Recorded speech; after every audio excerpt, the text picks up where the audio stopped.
If you could please take your seats. The council is retrieving some beverages for the meeting. We will be commencing in a couple.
Council members, please take your seats. Very nice.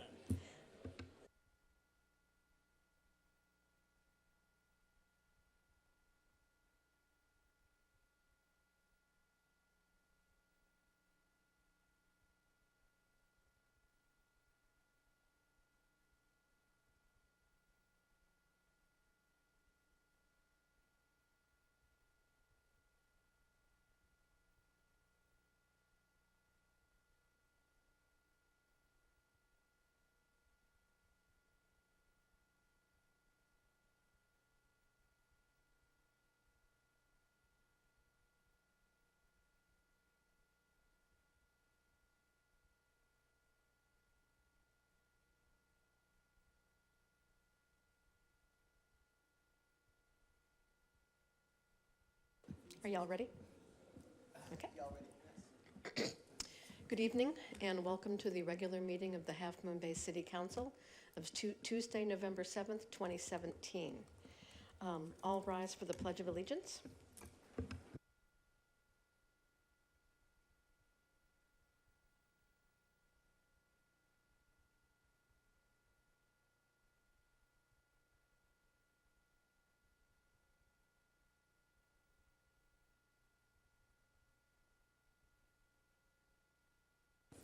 Welcome. Could we have a roll call, please? Councilmember Eisen? Here. Councilmember Kowalczyk? Here. Councilmember Rohrbeck? Here. Vice Mayor Penrose? Here. Mayor Reddick? Here. You have a quorum. Thank you. So we have an exciting first item this evening. It's a great occasion to celebrate. It's the graduation ceremony for the members of our NET program that stands for Network, Engage, Transform. This is the fourth NET classes to graduate from the program. But what made this class special is it was held entirely in Spanish. For those of you who don't know, Half Moon Bay NET is a multi-week community academy that brings together participants in a weekly gathering for activities which focus on the services provided by the city, administration, public safety, recreation, the library, and community development. I think the program helps people to get a better understanding of how the city operates and how decisions are made. And most importantly, it introduces community members to not only city employees, but also to other people who live or work here in the community. So tonight, we're going to honor these graduates who have not only met and spent time with staff and council members, but have also made connections with each other. And that's really what building community is all about. Vice Mayor Penrose, would you like to say a few words? Madam Mayor, I'm sorry to interrupt. I believe that most of our net participants are not wearing the headsets, so if we could ask our interpreter to use the microphone and translate your comments so that everybody is able to hear them. Okay.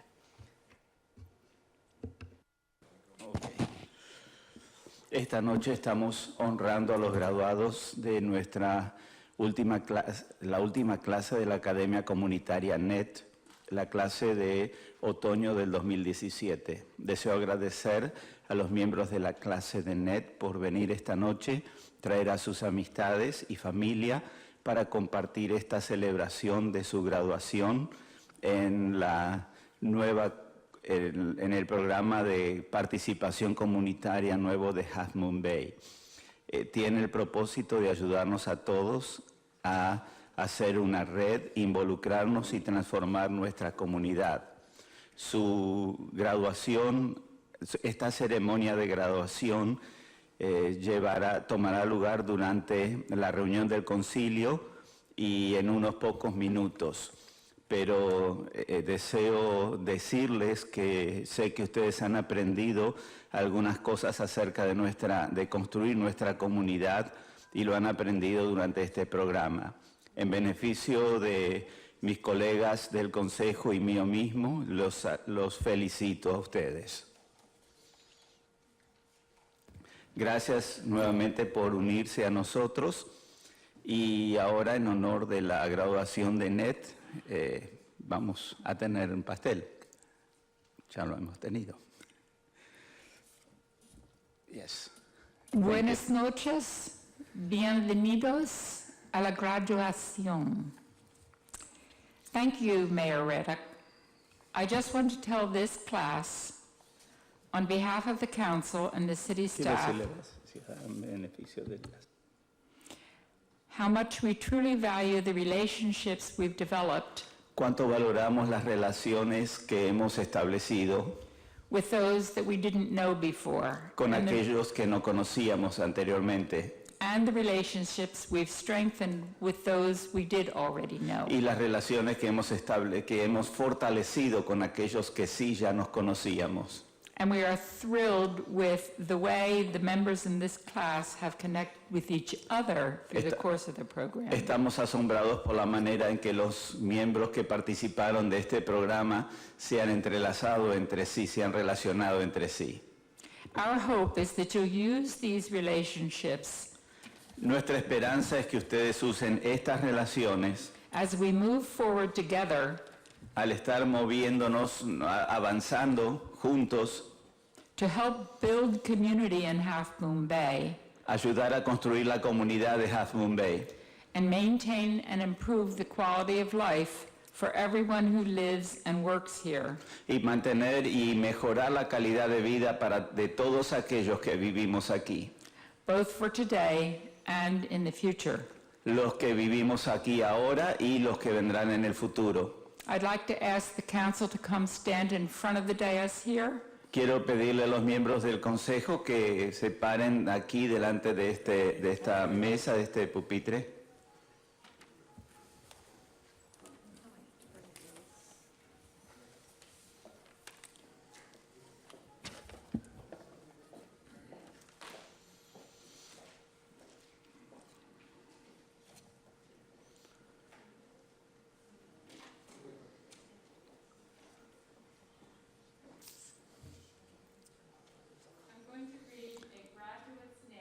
Voy a leer el nombre de los graduados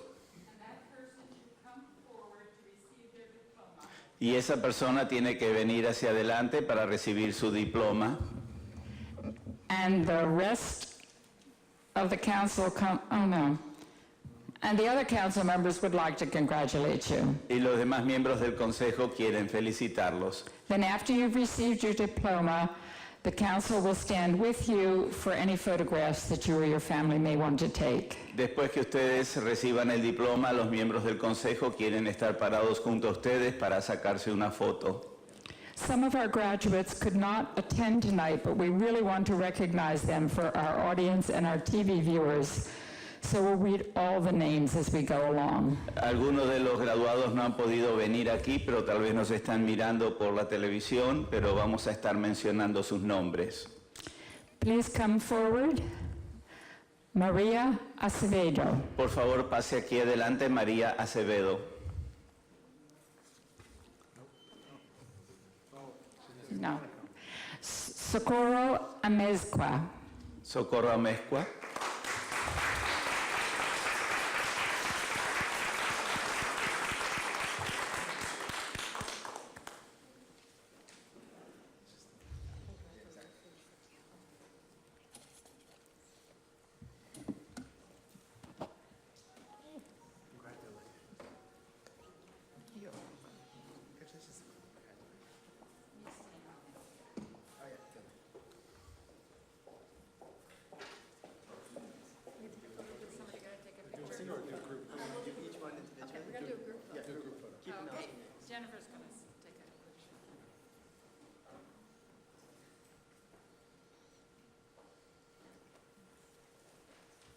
Okay, instead of taking individual photographs, En lugar de tomar fotos individuales, it will be easier, I think, if we just take a big group photo at the end of the graduation. va a ser más fácil si tomamos la foto del grupo entero al final de la graduación.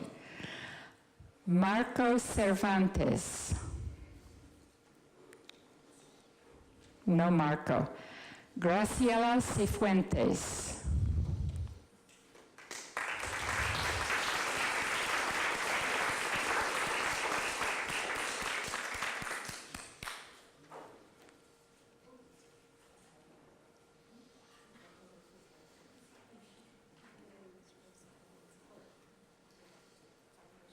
Stand back here. Luz Maria Colorado.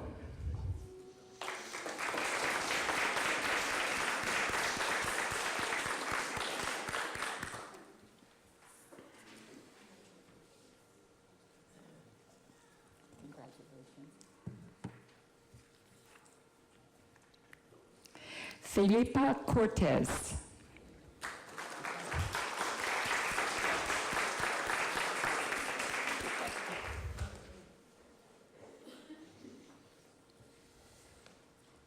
Rafael Hernandez. Irma Herrera.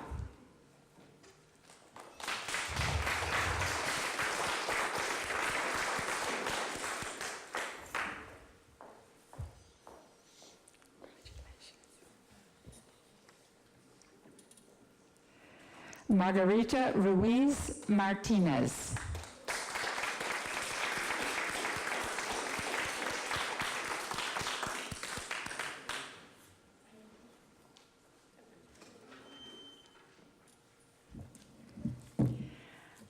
Congratulations. Laura Moctezuma.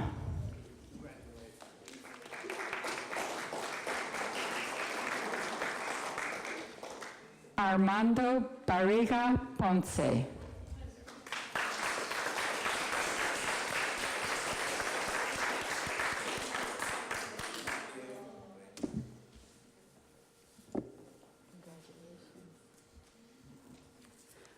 Gabriel Ramirez Ruiz.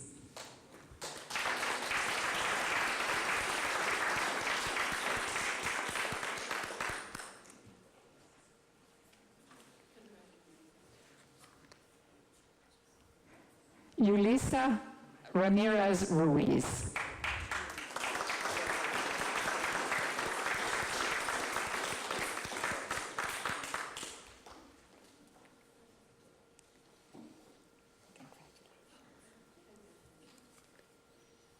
Francisco Sanchez.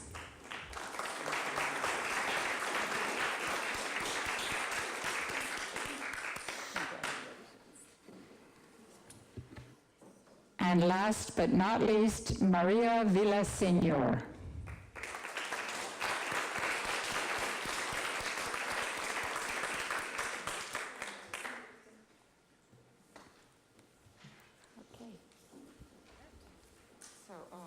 to say something else. Oh, that's you next.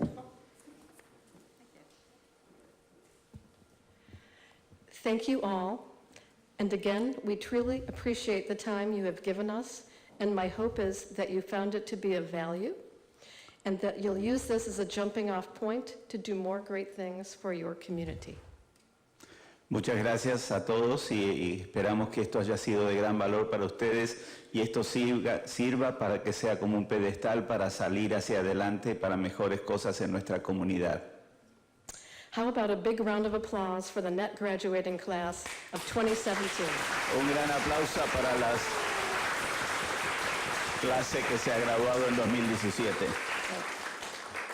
Now we want to take a nice big group photo.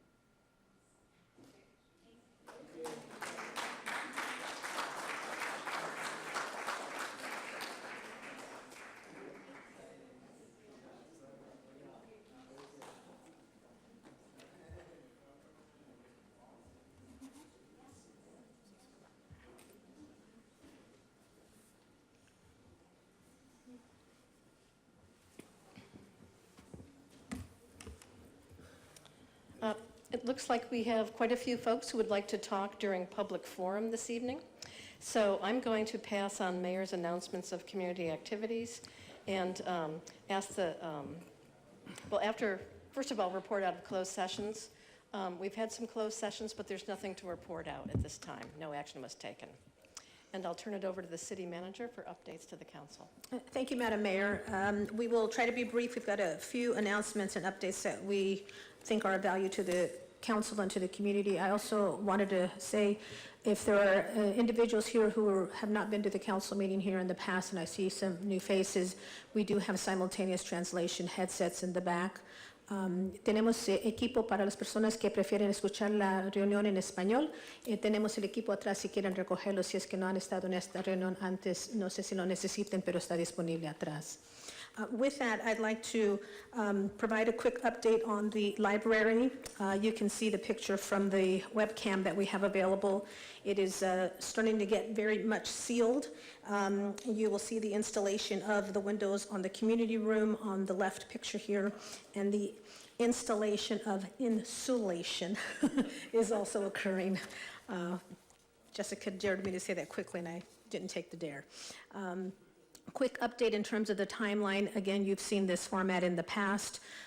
We are still on track and on time and still scheduled to complete in June. So we look forward to continuing that. I will turn it over quickly now to Jill Ekus, who will provide an update on some of the work that's happening over at the Ritz-Carlton. Good evening. As you may have seen with the heavy equipment coming in on Highway 1 yesterday morning, the city and the Coastal Commission have issued emergency coastal development permits to address the situation of the RITZ piers. Can you click to the next slide? And we just wanted to let you know a couple notes on this. The demolition work is expected to take about 10 days. Pursuant to our local coastal program, there will be a full report provided in writing to the Planning Commission at their next meeting. We are required also to inform Coastal Commission staff within 3 days of permit issuance. Obviously, we've been in lockstep with them, so that's all been happening. The contractor is Silicon Valley Demolition. This is the same contractor that demolished the condos in Pacifica off the bluff last winter, and it has expertise in this area.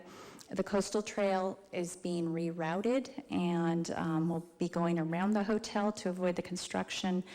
The construction equipment will be coming from the south side of the hotel over the golf course. Of course, the golf course will be fully refurbished when the project's over. And that's our update. Thanks. Jill, the Vice Mayor has a question, you could indulge us there. Is the demolition area going to be fenced off from the public? It will be fenced, and they have flaggers, and the beach is closed underneath the project area. Thank Yes. So I'm guessing that's for the full 10 days or whatever, yeah. Okay. Any other questions, comments? Is that it for items, City Manager? We wanted to provide a brief update on the records management program. So some of the work that we have done so far, we have updated the records retention schedule. That was done last year. We have worked with all departments to create naming convention and electronic records filing standards. We have brought the city into compliance with the trustworthy electronic records law. We had to correct about 6,000 documents that were scanned into Laserfish incorrectly, so we are almost done with that. That's been a long project. And we have also created document imaging plans for all departments, which provides a guide to each department as to what should be going into Laserfish and what should be kept in paper files. The strike team, which consists of 2 office assistants who started work on May 30th, have been primarily responsible for creating an inventory of all of our offsite files. So far, we have inventoried 478 boxes that were at our offsite storage location that we previously did not have an inventory for. 342 of those have gone back to our offsite storage. 10 have been distributed into on-site files, 126 have been purged, and we still have 199 to inventory.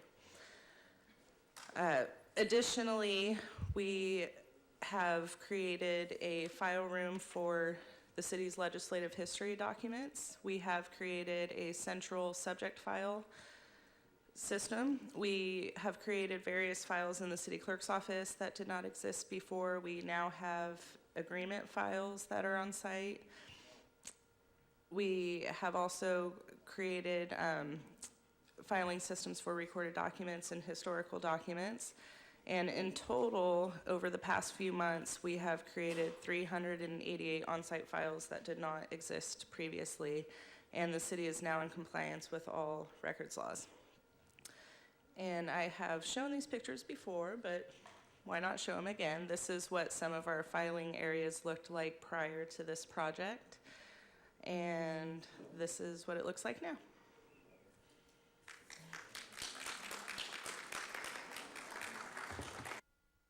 Madam Mayor, we have more brief presentations. The council had requested, and it's very timely in terms of storm preparedness. So we have Dan Barrows and Chad Woodhouse, who will be providing a quick update in terms of the work that the city has been doing for preparedness.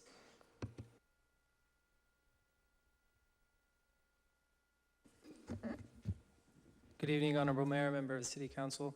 So we have a number of tasks that have already been completed in preparation for another wet winter that we anticipate.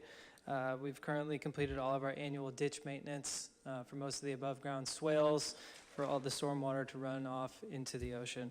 Also, we will continue to have our self-help sandbag station at the train depot.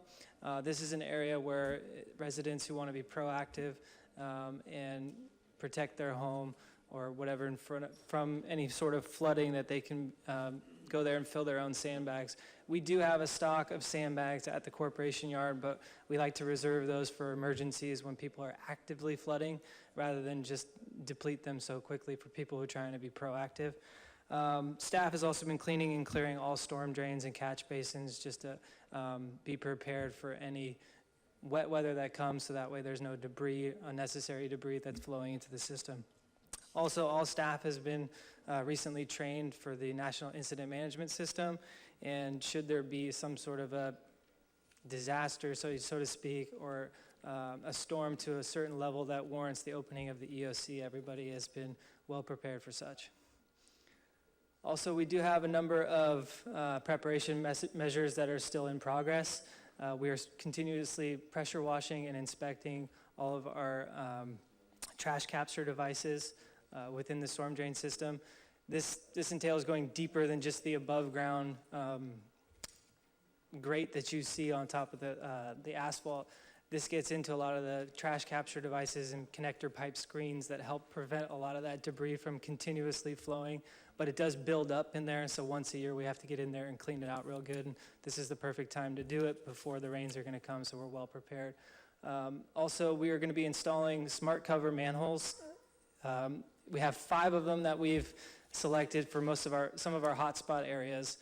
This is going to help us track some of the I&I that we have into our sanitary sewer system. We'll be able to see how flows are rising from the runoff of the stormwater into the sanitary sewer system, and it will send us alerts. Excuse me, Dan. Yes. Tell the public what I&I is. They may Oh, not I'm know. sorry. I&I is inflow and infiltration. Direct inflow is if you're somehow hooked up directly into the sanitary sewer system that's not coming from a toilet per se. It could be a downspout or a sump pump in someone's home that could be directly connected to the sanitary sewer system. Also, we've had in the past individual residents who open their sewer cleanouts to let stormwater into the system. That's also something that we would hope that most residents would refrain from.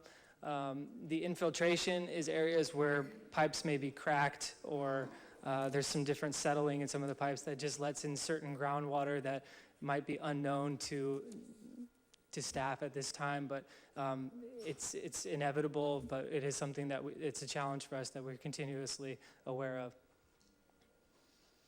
Also, some new measures we'll be taking this year is we will be renting an urban forestry truck. This will help our response measures to down trees and or limbs throughout the city. In the past, we've had a lot of issues where we've responded to these issues and cleared the right of way, but have left a nice little pile to come back to as some of the storm response measures have, declined. This will help us just get in, chip everything into the back of the truck, and move on, and there will be no follow-up in those areas. Also, we have a new emergency equipment trailer that will be located in the Public Works courtyard, so if we need any other additional response or the EOC is activated, we'll have enough supplies and everything prepared. Thank you. So Vice Mayor Penrose had a question? Sure. Yeah, are the sandbags available 24/7? Yeah, it's located in the train depot parking lot, which is not gated, so it's... So people can go in and just come and pick go up? as they please. We'll have sandbags out there, shovels, and a nice little stand with an upside-down cone that's been cut, so you just slide the bag underneath the cone and have somebody else scoop it in for you, and there's some They're zip not ties to pre-made. tie it off. Great, thank you. All right. Is there any chance that we could get some pre-made? I know, like I said, if you're actively flooding, we have some in the yard, but the harbor also does have a stash that they provide to residents as well. Thanks. Thanks so much, Dan. Yeah, I think our winter preparation certainly has improved over the last couple of years immensely. Thank you. And Chad Woodburn, not Woodhouse, will be presenting a little bit on the EOC. But before we do that, I just want to make note from our website, there's lots of resources on our website in terms of what the community can do to be prepared. So this is just a screenshot of what our website looks like to find those resources. And I believe they're in Spanish and in English. Good evening, council members, mayor. Just to kind of supplement what Department of Public Works has done, as OES, we have the alerting system, notification systems that we're continuously trying to improve the processes on. And one thing we do currently is the weather updates weekly. And in the case of a storm series, we would up that to hourly, to daily, to depending on the weather and the severe warnings or alerts that are put out through the National Weather Service and so forth. We're still coordinating, all the agencies that respond to a natural disaster to help improve the process to make it efficient and effective, ensuring the resources are available. Like I said, that's what we do is try to coordinate resources, and we'll continue to do that, and we'll have more staff available should a disaster occur. Plans and procedures, something we do all year long as well. We're still working on certain MOUs to help, memorandums of understanding and statements of understandings to try to increase efficiency and cooperation amongst other agencies as well. And those are still kind of in the works, but they're in place, so it should be good in case they're needed in the storms, if there's storms. And then preparedness materials. We're working on social media campaigns for SMC Alert and for preparedness through different avenues of Twitter and Facebook and different social medias. That's one big thing we're doing. And we have pamphlets all the time and ready to go. And, you know, emergency preparedness is a team sport. Just wanted to put that on there, you know, so we're working in conjunction with the city as well. And next slide. So since last winter, since I started in March, as of today, for the city of Half Moon Bay, there are 3,700 plus. It's about 3,743 citizens of Half Moon Bay are signed up for SMC Alert. But there's over 10,000 signed up that are interested in Half Moon Bay. They're not citizens, but they are signed up for text for that. So that just shows the importance of Half Moon Bay to non-city residents. Training completed, as was mentioned. The City of Half Moon Bay staff has received disaster service worker training, ICS 100 and ICS 700, which is an introduction to NIMS and introduction to the incident command system. And NIMS is the National Incident Management System. So it's kind of the federal and then the lower kind of state level. They're all have been, you know, certified in a sense in that. So the EOC, if the opening is needed, should be functioning appropriately and good. We also did just last week a disaster response at the airport.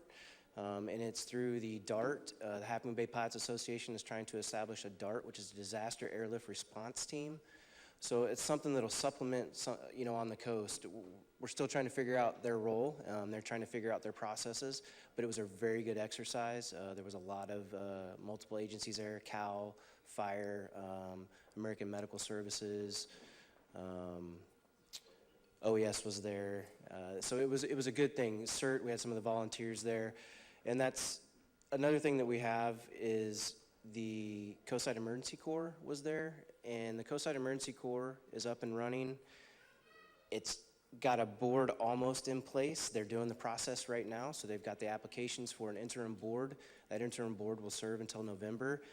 But all the people are there. So if I need to have, you know, if there's a need to call them out in emergency, they're available. So it's a good thing. It's up, it's going, you know, and it's moving forward. So that's a very positive thing. The last thing that I want to mention is that you got two city staff members, Carlo A. and Dan, through Department of Public Works, that can now send out SMC alerts to the city, anybody within the city. So they have that freedom and that prowess to do that if they need to. They don't need to go through us to do that. So that'll help with a response a little bit faster if needed. And it can go to county or city employees as well. So that's something that we trained them up on and got going. So besides that, we got a weather briefing at the Coastside Emergency Action Program. And I know Harvey was there for that briefing through NOAA. And it was a good briefing. One thing, you know, interesting thing was he said that the patterns are current to what they are right as they were last year, but the storm prediction and percent is a lot less in his opinion. So that could always change its weather. He doesn't see that we're gonna get the storms that we got last year, even though the pattern seems similar to what they were before. But without any questions, or if that's it, I have nothing else. Vice Mayor Penrose has a question. Okay. Yes, I wonder if you could explain the SMC Alert program briefly, very briefly, and I'd like to ask Magda to translate after he explains it so that the members of our Latino community are aware Absolutely. of how it works. Absolutely. So the SMC Alert System is our county-wide notification system for emergency alerts. I'm going to have Nicholas translate for us, if you will, please, Nicolás. Okay, we're going to do double duty here. So, es un sistema de alerta para avisar a las personas si hay alguna emergencia. Sí. And it's the purpose of it is to get a rapid notification and mass notification to as many people as necessary or deemed pertinent to the event that's taking place. El propósito es hacer un sistema de información de emergencia directa cuanto antes sea posible a medida que van sucediendo los eventos.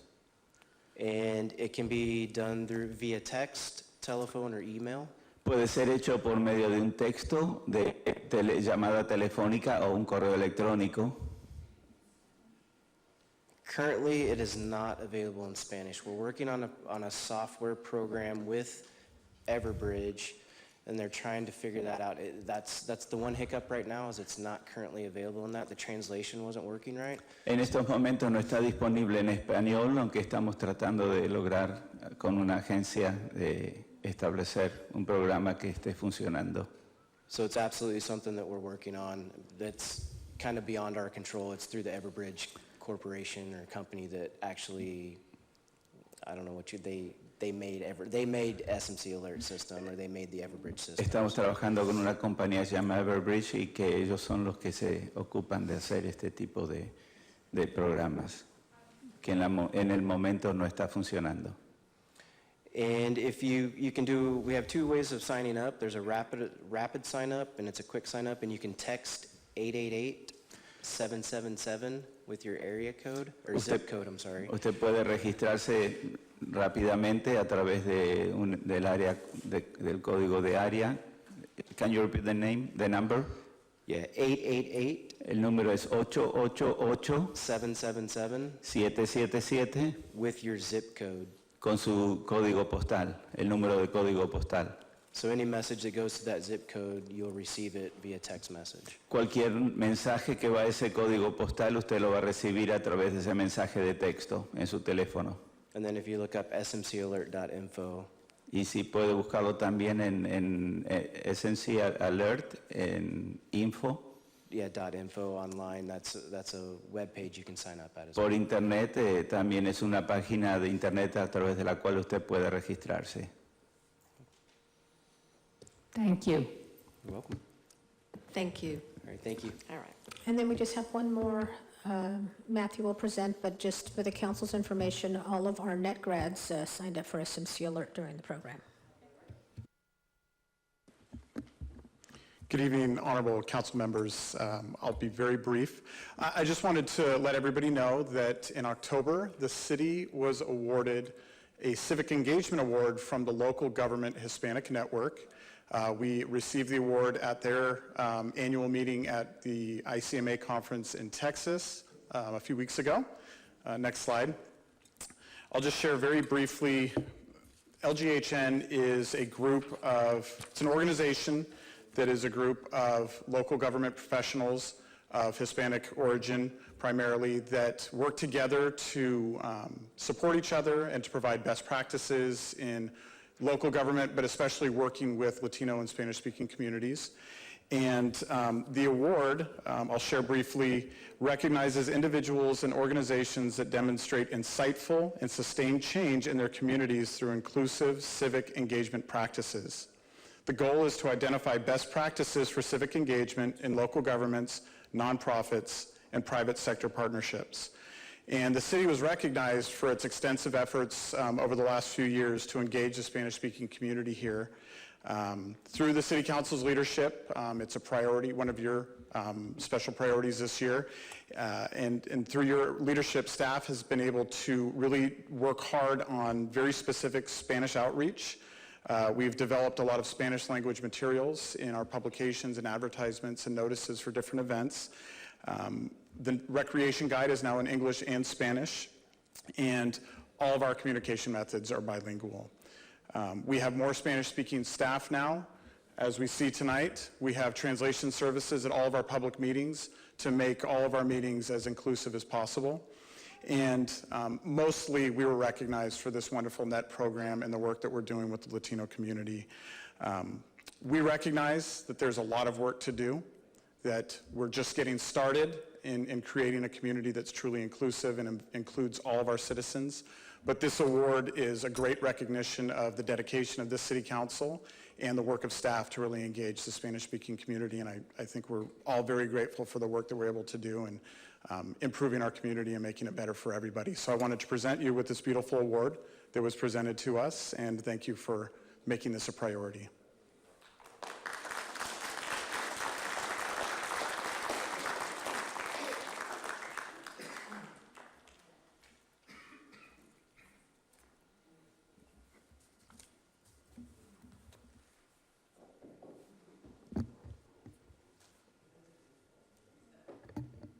I was very afraid I was going to break it on the way up. I'm glad it's not in my hands anymore.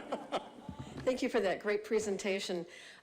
Yeah, we've certainly come light years in the last 2 or 3 years in terms of our outreach to the Hispanic community and all the various ways we translate and reach out and embrace. And I think we can be very proud of it.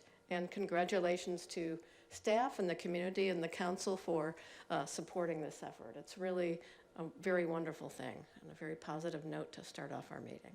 Thanks again. Okay, we're moving on to public forum. And I've got quite a few speaker cards here this evening. And I'm going to remind folks that each person who speaks gets 3 minutes to speak. And if you feel you are going to duplicate a previous speaker's position, you can say, I believe what he said or she said. And I'd like us to avoid just repeating the same thing over and over again if possible, in order to allow as many people as possible to state their opinions and positions on the record. So if you could be respectful of each other and respectful of the time, that would be wonderful. But we say this not to shut you up, but to allow everybody a chance to participate.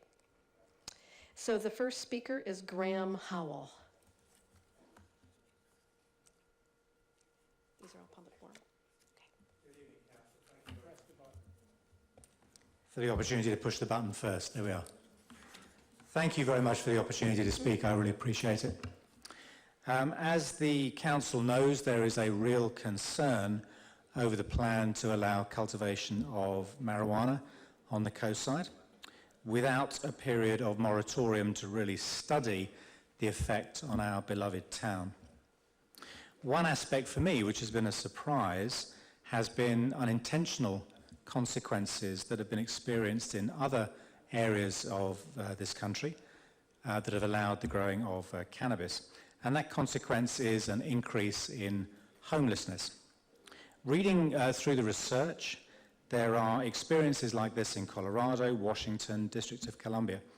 Apparently, folks turn up to trim the crop and often just stay, usually and often turning up homeless as a result. Humboldt and Mendocino counties in our states have seen a surge in seasonal workers who often stay on homeless. In some places, this has had a really detrimental effect on tourism, something very close to home for us here in Half Moon Bay, and also an increase in crime, generally speaking. So why are we taking the chance on that happening here without taking more time and going a little bit slowly to study and to decide? I would really urge the council to pass a moratorium on growing until the true effect on our beloved town is really understood. Thank you very much for your time.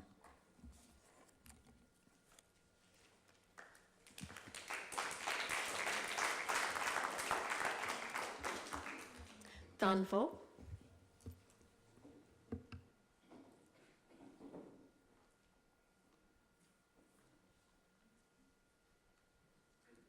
Did I pronounce that correctly, your name? You were darn good. Okay, thank you. So thank you. Thank you, council members, for the opportunity to speak tonight.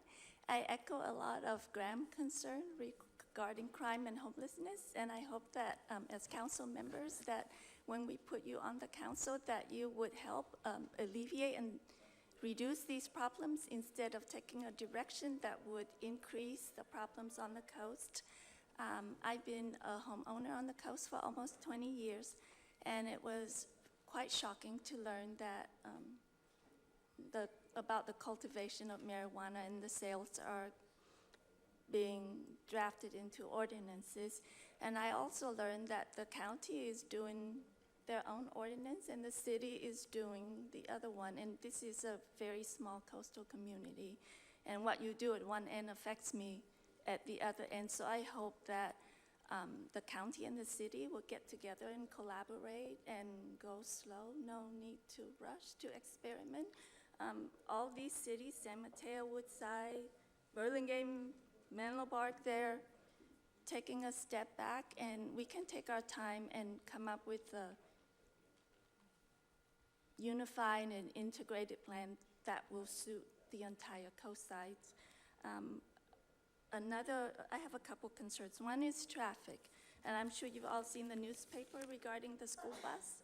And traffic on the coast, we have the commuters traffic, school traffic, work traffic, beach traffic, pumpkin traffic, whale traffic.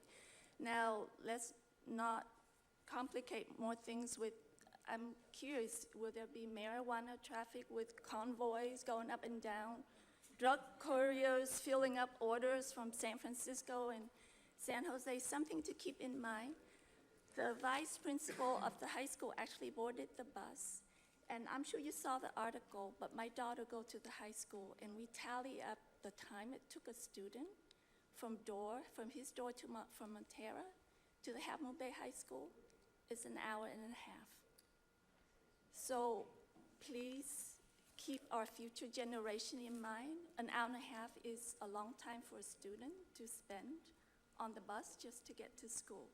And one last thing is, I sign up as a homeowner on the coast because I love the Half Moon Bay flavors, and I'm a flight attendant. I work for the airlines, and whenever I tell flyers I'm from Half Moon Bay, they go, "Oh, pumpkins, Brussels sprouts, flowers, fields of vegetables and produce."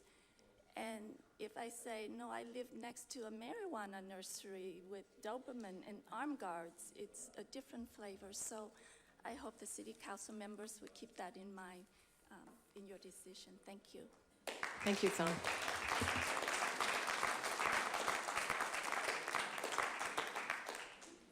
Rosa Brady?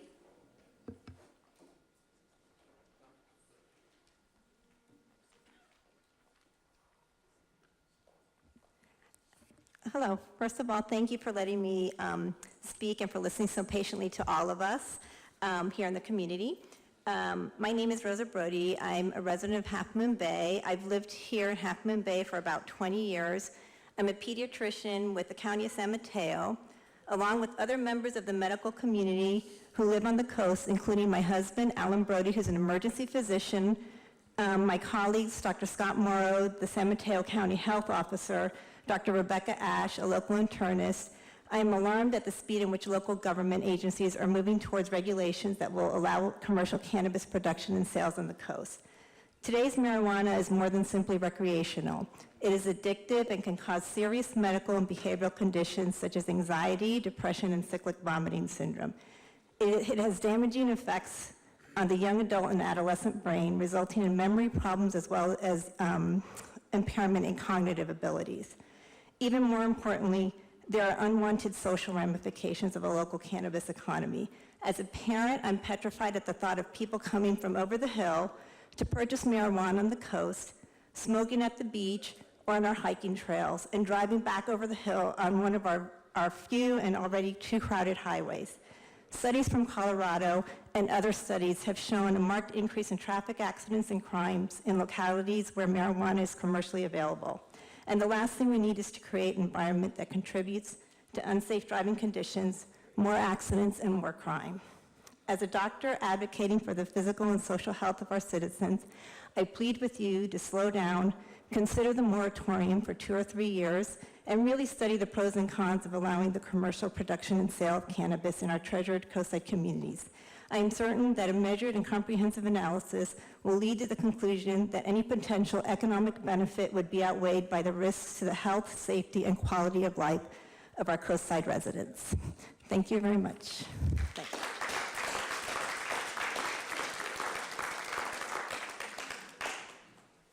Dick Martin?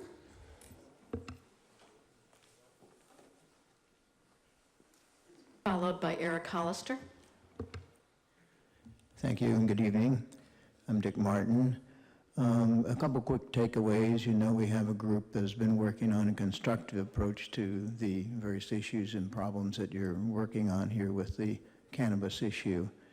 And we've been peeling the onion back to find out what the real issues are to go work on some constructive economic ways to get at this. We've spent time with the county officials now.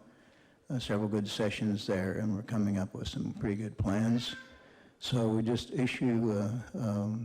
we'll have a point paper coming out here soon, so we'd like for you to slow down a little bit. Well, it's going to take us a while. We just got started in September, even knowing this was going on. So anyhow, we're working hard and coming up with some constructive solutions, okay? Thank you.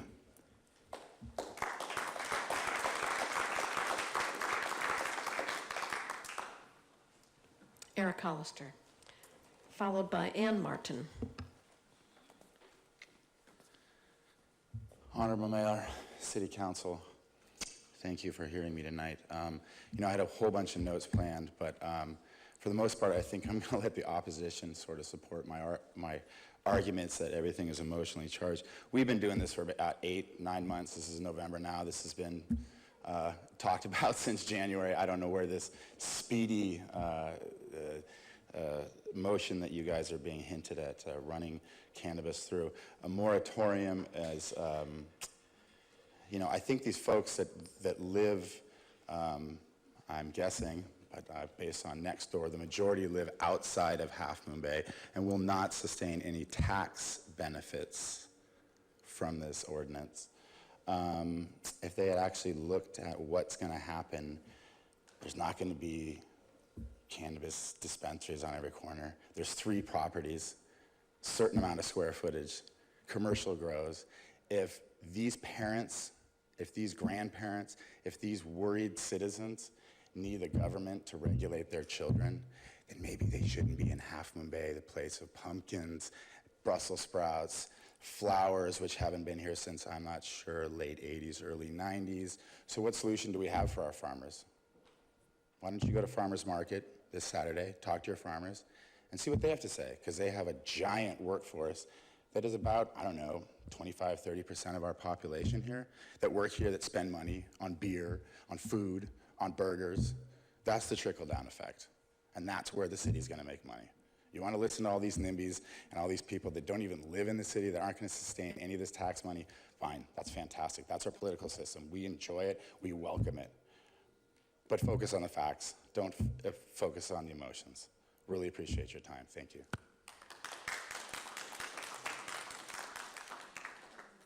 Martin, followed by Rick Southern. Good evening. I'm here to speak on behalf of the youth of Half Moon Bay and the Coast Side. I've been doing quite a bit of research on the impact of cannabis on youth, inspired by Rick Southern's letter, as well as Dr. Brody's very eloquent little talk tonight. And I was rather appalled to find out what an incredible impact this drug can have on young brains. As Dr. Brody already mentioned, the higher THC cannabis in the market today has an incredibly detrimental impact on young developing brains. I would argue that it would even cause brain damage. What's frightening is that it can even decrease a young person's IQ. There were several long-term studies that were published in 2012 at the National Academy of Sciences, finding that people who used cannabis heavily in their teens suffered a drop in 8 IQ points between ages 13 and 38, as opposed to people who started using cannabis after age 18. So young youth use is a major, major issue. We're talking about the impact on children's lifetime achievement, on their grades, on their dropping out of school. A recent analysis of 4 studies found individuals who were daily pot users before age 17 had great reductions in the odds of completing high school or ever getting a college degree. Moreover, regular cannabis use is linked to anxiety, depression, and schizophrenia in some very vulnerable, genetically predisposed individuals. Our concern is given the devastating impact of this on our youth, on their brains, and on their future chances of success, that teens be given a very clear message. And it's not just by their parents, it's not just by their schools. It's not enough to turn to the parents and the schools. It takes a village to raise a child. It's the message from the community. And if we become a stoner community, a community that promotes pot tastings and the fun of this great new cool recreational drug, that's sending a very mixed message to our youth. You all do a magnificent job for this town. From the meetings I've attended, I've seen you put in countless hours and show so much concern. I ask you, what do you want your legacy to be to this town? I know you want it to be a wonderful legacy, and I trust that, to preserve our youth's future, you will take some time to study this. Thank you. Thank you, Em. This is Rick Southern, followed by Jim Williams. Thank you very much. Last meeting, I spoke as a representative from the Health and Wellness Committee and submitted a letter that had been approved by the entire committee, which included the superintendent of schools, the entire administration from Half Moon Bay High, physicians, psychologists, a group of people that are experts in health, wellness, education, and addiction. They asked me last night to reemphasize that they are dead set against, until more study is done, commercialization going forward in 2018. Also, I started a petition with a couple of neighbors about a month ago. We have about 300 signatures, and most of these people are not newbies. Most of them reside in Half Moon Bay, and there are also some additional people that reside on the coast, but this is really a coastal issue. As somebody else had mentioned, in San Mateo County, Menlo Park, Woodside, Redwood City, East Palo Alto, San Mateo, Colma, Belmont, Burlingame have already taken a step and said, no, not now. Only Pacifica, to my knowledge, is gung-ho to go, and I think that's great. Let Pacifica do it. Let's see what happens in Pacifica, and we can make a better informed decision in Half Moon Bay. The cities of Carmel and Monterey, which are somewhat similar to Half Moon Bay, have also taken this step and said no, even though Monterey County has said yes, because they don't want to change the culture of their city, and I think Half Moon Bay aligns very well with those two cities. Let's see what the data tells us. Let's take some time to study it. Let's see what happens in other communities, and let's make an informed decision then, and let the voters also decide. One last point, with legal recreational use, and I haven't heard anything one way or another, but you have to decide what is acceptable in public places. Is cannabis to be treated like alcohol, where you would restrict consumption in public places? Or is it to be treated like cigarettes, where it could be smoked openly? Personally, I don't care if people smoke pot. What I do care about is getting into cars. So I say, let's treat it like alcohol to minimize the likelihood of people getting into cars and going back over 92 or up Highway 1, because we have enough accidents in our coast as it is. Thank you. Thank you. Jim Williams, followed by Mary Lou Alito. Madam Mayor, council members, my name is Jim Williams. No pot next door, no farm next door, no topless bars next door, no porno stores on Main Street, no cannabis stores in Strawflower Shopping Center. That's the category of ideas that I associate growing pot next door with. I don't want it. I'm a citizen. I'm a decorated veteran. I'm a retired business owner. I'm a volunteer. I've attended pot studies at Law Enforcement Volunteers of California, for example. Have some familiarity with what happens in places like Colorado. I urge you to do the study and find out what has happened in those communities, where in the 4 counties that permit cannabis sales and cannabis growing in Colorado, those only 4 counties out of the whole state, the percentage of driving under the influence arrests is up 1,100%. You talk perhaps about the opportunity for income. The total cash flow for income to the cities and counties that participate in cannabis growing, only 7% is realized by the local venues. The rest goes to health, law enforcement issues, and court costs.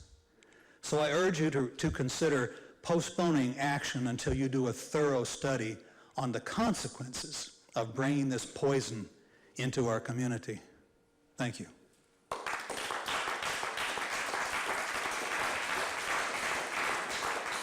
Mary Lou, followed by Daniel Dodge.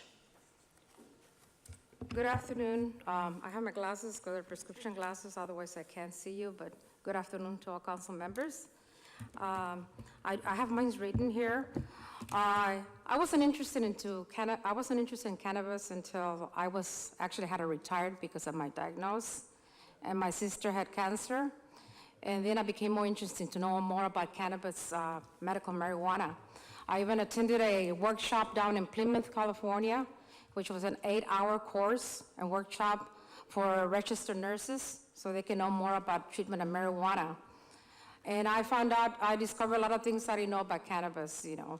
Also, in the research that I did in the year 2006 and 2010, the Harvard Medical School did a study on cannabis also, and they actually confirmed that cannabis helps in glaucoma, epileptic seizures.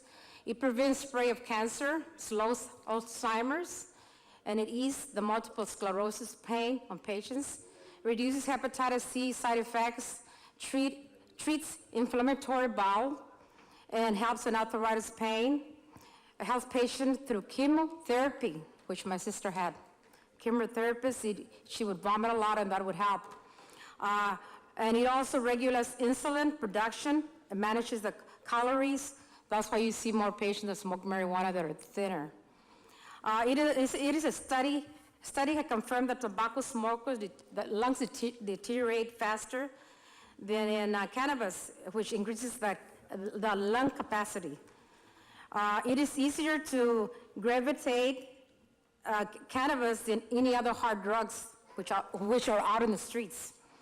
There are outsiders who sell cannabis, but sometimes they lace it with LSD. And it's true what the lady said, sometimes you become you get schizophrenic, I can't say the word. But anyway, it's because it's been laced with LSD. And that's why it's so important it is better to go and buy cannabis by manufacturers that know what they're selling you than to go out in the street and buy it from people who sell it out in the street. Also, the history is showing that in China, Asia, and the Hindus used to use cannabis for treatment of gout, malaria, pain and stress, and poor memory. Countries like Israel, which is not illegal to use cannabis over there, they use it in the treatment in hospitals and in senior homes. Now, New Mexico have given a lot of license to people who suffer from PTSD because it helps relaxation and relieve their stress and depression. And many have already gotten a lot of license in New Mexico for it. And we know that a lot of veterans have a lot of that stress on them from the war, and it helps them. It really does. In Colorado, legalized crime had decreased 10.1%, and violent crime had decreased by 5.2%, and the state had received more than $10 million in tax annually from marijuana. Mary Lou, I'm going to have to ask you to wrap up. Your time is... Just one more. In the hospital, there's a lot of medication they give to patients, but it runs from $200 to $1,000 a month. That's how come a lot of insurance companies don't want to take these patients. I'm just letting you know, give the poor people, the people that cannot get insurance, that cannot buy, give them a chance with cannabis, marijuana. It might help them. Thank you.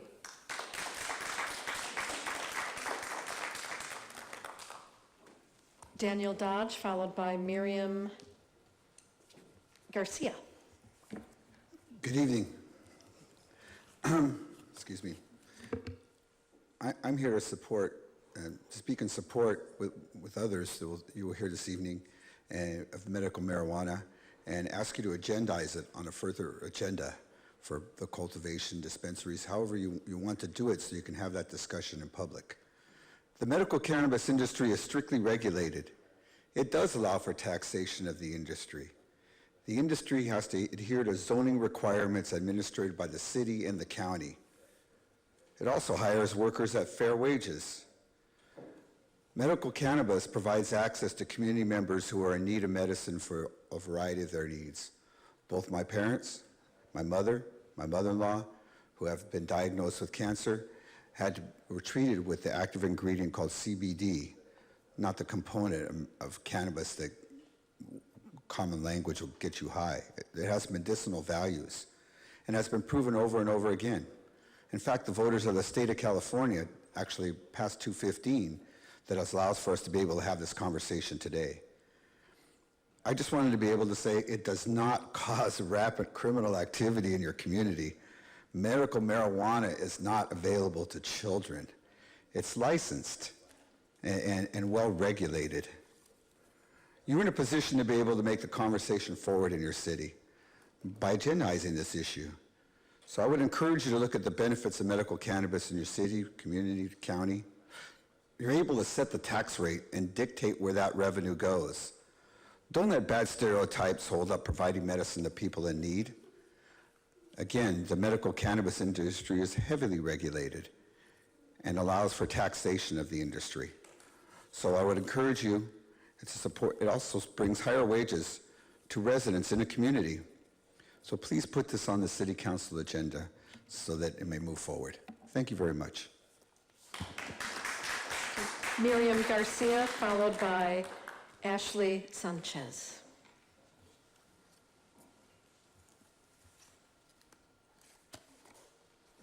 Buenas noches. Nada más yo vengo a apoyar a las personas que vienen para lo de la marihuana medicinal. I'm coming here to support all the people that are on behalf of the medicinal marijuana. Y yo lo único que sí les digo que yo conozco a personas que usan la marihuana y se han compuesto, están enfermos, pero la usan y se han compuesto ellos. I know people that are sick that have been using marijuana and they are getting better. Lamentablemente mi abuelita murió de cáncer hace 2 años y le aseguro que si ella hubiera usado eso, se hubiera compuesto. Unfortunately, my grandmother, she passed away because of cancer, and if she had used that. Pues yo lo único que vengo es para apoyarlos, que ustedes también lo pongan en la agenda. Es todo. Gracias. I'm here just to support that and for you to put it in the agenda, and that's all. Thank you. Ashley Sanchez, followed by Jose Covarrubia. Good evening, council members, mayor, and residents. My name is Ashley, and I wanted to talk about cannabis, the wrong ways and the right ways to use it. Using it in a bad way is, getting high, and using it in a good way is using it for medical purposes. My grandparents use medical cannabis for their muscle aches, and when they're hurting, they do not get high off of it. They use medicated ointments and creams. They have taught me that using medical cannabis isn't bad. I also wanted to talk about a family member who had stage 5 cancer, and after using medical cannabis, he got well, and when he went to the doctor, they said he no longer had cancer. I wanted to thank God for giving us this plant that has been used for medical purposes. Please continue to move forward with permitting and regulating medical marijuana to make it harder for kids to have less access to legal marijuana. This will certainly help. Thank you for listening to me, and good night. Jose Covarrubia, followed by Francisco Cerritos. Buenas noches. Yo vengo a dar mi testimonio. Good evening. I'm here just to give my testimony. De La marihuana que me ha hecho mucho provecho a mí por la razón que todo el tiempo tenía un dolor en la espalda. The marijuana has been good to me because for a long time I had a pain in my back. Desde que la puse a poner se me quitó todo mi dolor y Since I started just putting it in, my pain has gone. antes tomaba pastillas para el dolor. I used to take pills for pain. Entonces me estaba haciendo daño para mi estómago. I was making a bad damage to my stomach. Entonces pensé entre mí mismo, tengo que hacer algo para mí mismo. I thought to myself, I have to do something on behalf of myself. Entonces ya empecé a usar la crema para la marihuana. Entonces I started using a cream with marijuana. Y no más pastillas para mí. And stopped using pills. Y yo vengo a apoyar para todo el que necesite, que tenga un dolor en lo que sea, si unta una cremita y adiós dolorcito. I'm coming here to support that. If anyone has a pain in his muscles, they can use this cream and just go away. It goes away the pain. Muchas gracias. Thank you.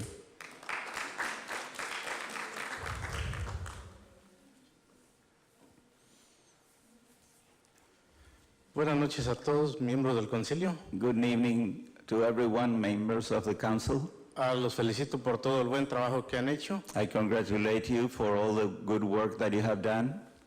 Pero quisiera que pusieran en la agenda lo de la marihuana medicinal. I would like for you to put in the agenda the medicinal marijuana. Que lo consideren. For you to consider it. Ya que la marihuana cuando es para medicinalmente no es mala. Because when you use marijuana for medicinal way, it's not bad. Tengo amigos que sufrían mucho de dolores, de cáncer y desde que empezaron a usar la marihuana medicinalmente han mejorado su salud, su sufrimiento. I have a lot of friends that had good big pains and also cancer, and since they started using the marijuana, they have improved in their health. En ciudades que lo han pasado, se ha mejorado mucho la comunidad. In the cities that have approved them, those communities trae trabajos mejores pagados con beneficios have y de esa improved it. forma también se beneficia a la comunidad, a los trabajadores. They improve in the wages for the workers, and in that way the community gets better. Nuevamente les pido que lo pongan en la agenda. Muchas gracias. I ask you to put it in the agenda. Thank you. Maria Morales, followed by Luna Sanchez. Lupe Sanchez, excuse me. Good evening, council members. I heard a lot of discussions. Marijuana, kids can get it anywhere nowadays, but if it's medical, you have to have a license to go get it. So either way, if they get it through the store or on the streets, they're still gonna get it. But through the store, it is legal, and it's just the marijuana. It's not laced with anything else. And you do have children getting addicted to pills for the pain and all that stuff, like Narco, Vicodin, and all the other strong pills. Marijuana helps that. So I suggest, if you don't mind, please putting it on the council for the medical marijuana to be grown here. Thank you.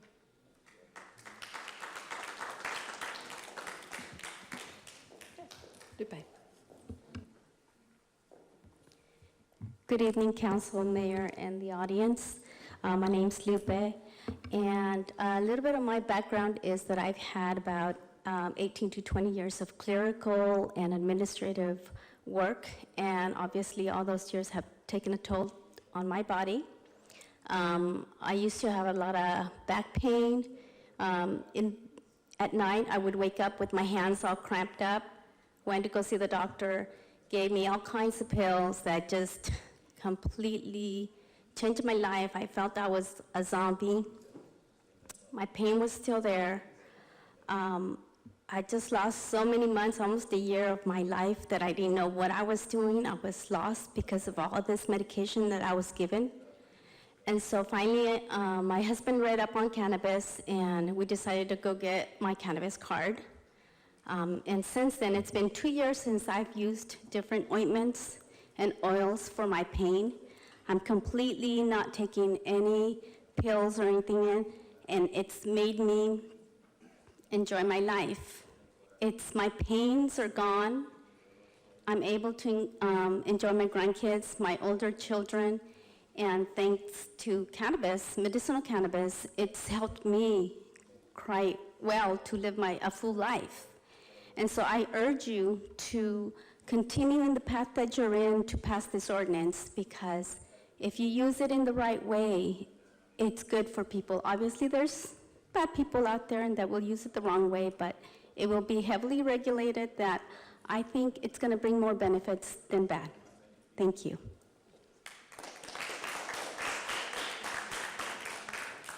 Bianca Tapia, followed by Bernardino. I'm having a hard time with the last name. So Bernardino, if you could come up after Bianca. Hi, good night, everyone. I just want to say that listening to everyone saying I'm here as well to speak for the youth, the way they make it seem is just anybody could walk around as soon as you guys legalize it, that you could just walk out and buy it anywhere. It's not like that. Kids now could get it wherever they want. There's access for them to get it. It's not that hard. But actually having it legalized, there's going to be a process. It's not going to be like, hey, sell it to me. No, there's a process to it. Like I said, it's not that hard for to get it now.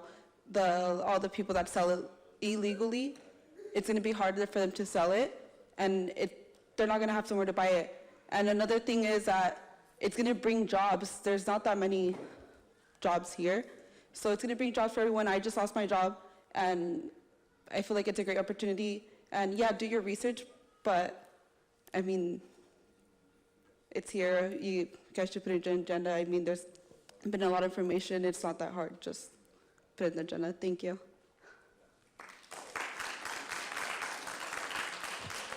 Bernardino Martinez, I think it is.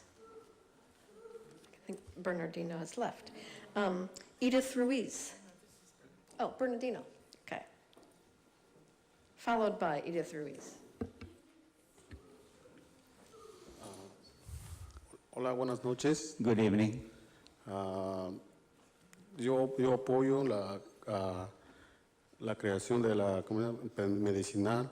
I support the medicinal use. Por el frente de trabajo que habrá aquí para el campo, porque no hay mucho trabajo para el campo. Aquí se ha desaparecido un poquito el campo. Because y traerá un poquito más de trabajo.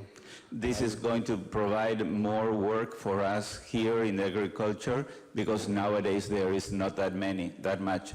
Gracias. Thank you.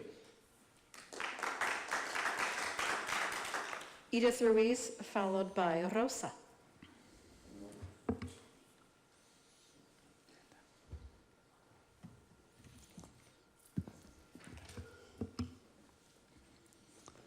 Okay. Buenas noches. Good evening.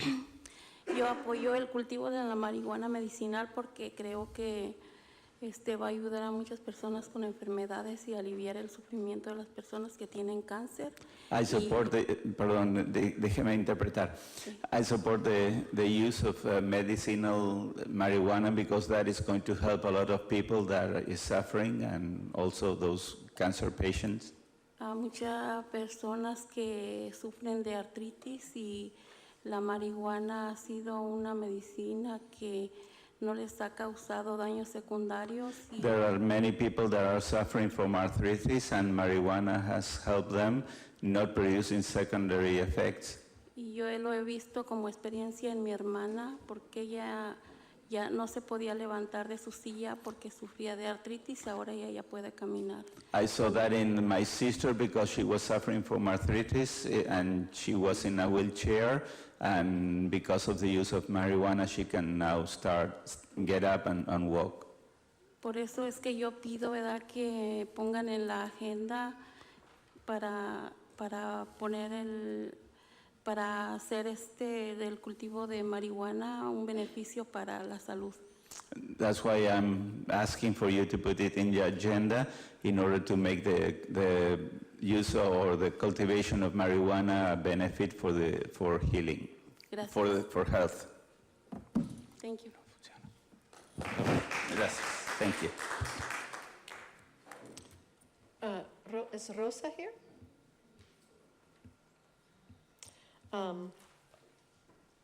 Horacio Ramirez?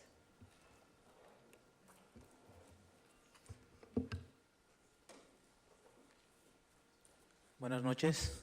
Evening. Gracias por la oportunidad de venir aquí a expresar un poquito de lo que pienso. Thank you for the opportunity of having me here to express what I think. Yo vengo a apoyar el cultivo de marihuana porque pues va a traer más trabajos para nosotros, que está un poco escaso por aquí.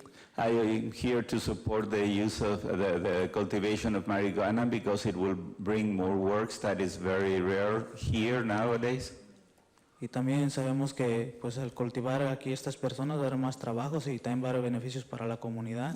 And we know that the cultivation of marijuana will provide more work and will also bring taxes for the city.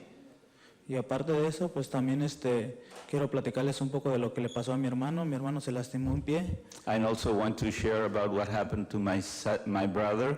My brother got injured in one foot. Y pues le dolía mucho su pie y a cuestión de eso hay veces que no podía trabajar y después un amigo le recomendó que se pusiera la pomada de marihuana y eso le ayudó mucho para contener el dolor y ahora ya trabaja a gusto porque ya no le duele su pie. He could not work, and because of the use of that ointment of marijuana, he started using it, and now that the pain has gone, and now he can go to work. Por eso les pido que lo tomen en cuenta y lo pongan en la agenda porque es algo para la salud. No es para los jóvenes para que lo anden fumando por donde quiera porque va a haber una regulación para eso. I ask you to put it in the agenda because it's a benefit for the health, and it's not for the youth to smoke it, but because it will have regulations. Gracias. Thank you.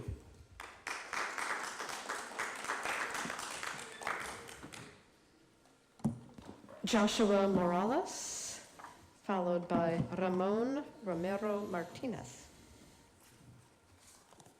Good evening. My name is Joshua. I wanted you to put the, what is it?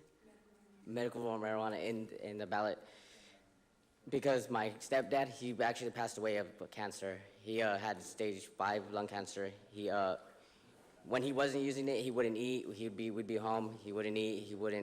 His mood was down and everything. He started using it. He used it in a tablet form, and he was able to we had an extra 6 months with him. My mom, she's been diagnosed with stage 4 breast cancer now, and I'm hoping it does the same thing for her. Thank you.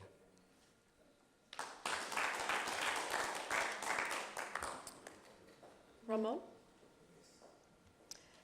followed by Jane McAllister. Good evening, council members and the members of the community. I work at a marijuana farm in Monterey County, and we don't sell to anybody. We sell to people that sell it in clinics to help people with medical use. Everybody's not using it in there. They work and they don't steal it and sell it to people on the streets. It's regulated most of the time. I haven't heard nothing in Monterey County where the crime has increased because there's pot farms there now. It helping the community, bringing more money and work for the community, the people that live there, and they don't have to go far away to work and to provide for their families. Thank you.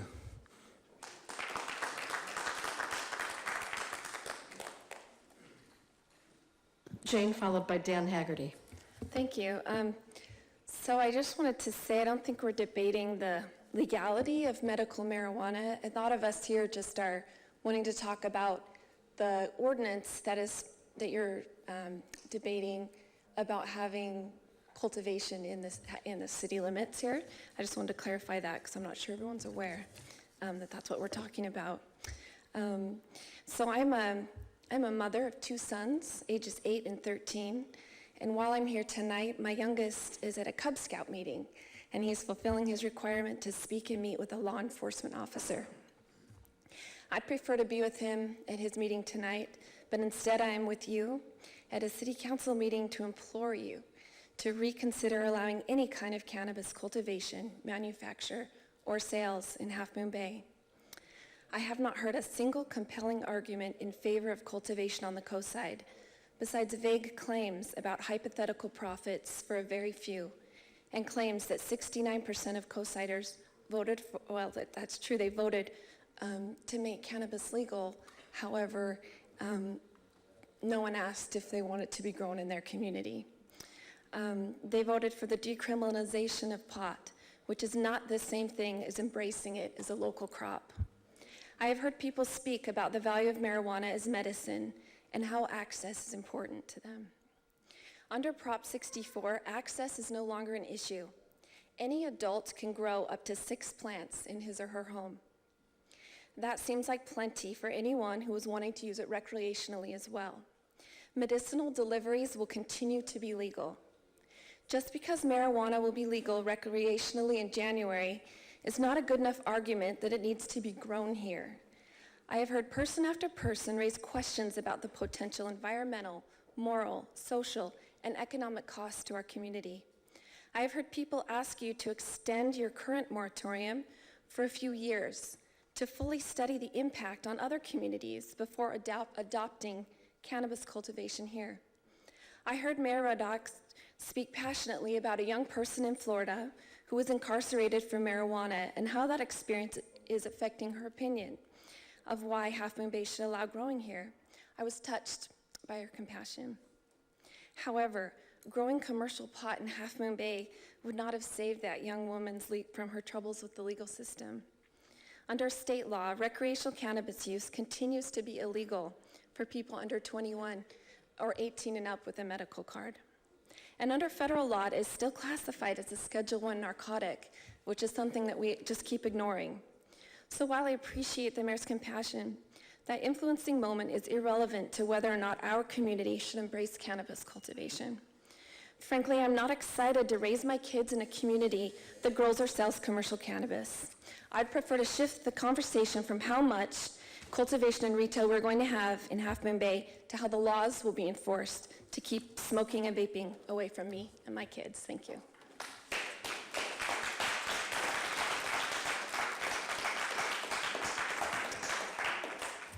Dan Haggerty, followed by Martin Lagarde. Good evening, Mayor Ruddock and council members. I want to start out with saying that I agree with everyone that spoke before me in asking for that you honor the requests of many community members for a continued moratorium and to not allow any cultivation of marijuana in the city limits of Half Moon Bay in 2018. I must say that the debate is not whether medical marijuana is beneficial for people. I think that's already been established. The debate right now is how our local community will be changed drastically by having massive commercial cultivation operations within the city limits. That is what is in debate. It's my belief that too many things will go bad, negative for the local residents. As others have said, Colorado has already shown many negative costs to the taxpayers. A spike in traffic accidents, the costs of county medical system, emergency response costs. California voters, in my opinion, made the statement that their vote essentially is to just not be arrested for smoking, not to have major land use changes inside or close to city limits. And many people that I've talked to, they're not even aware of this. So I'm asking for time. I'm asking for a genuine community conversation over this. Let's be clear, if this ordinance is approved by this council, it will be a windfall of property value increase for the property owners at a great cost to the community. Now I have an idea that kind of came to me quickly. If, and only if the community approves any cannabis cultivation, I think there should be never any mature growth cannabis plants allowed in the city limits or along 92. Again, if the community eventually gives the okay, I think it would be better to have only the starter plants, young plants, up to the 2 months or whatever maturity. They could be later removed to remote locations for mature growth, and this would greatly reduce, in my opinion, the crime element of breaking in a glass greenhouse, the prison-type fences that would be required to keep the criminals from breaking in, the massive security lighting that would be required to monitor, the odor problem. The mature growth outside in remote locations would solve the odor, property value impacts, and more. So I heard the buzzer, but I wanted to say that if the community approves it, they should also consider worker co-op models of operation, which could be a democratic, controlled worker environment that could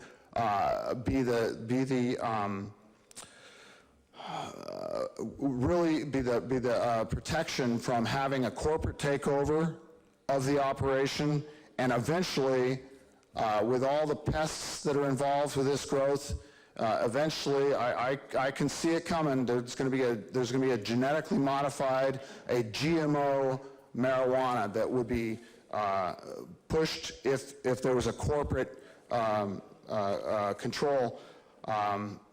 Many mom and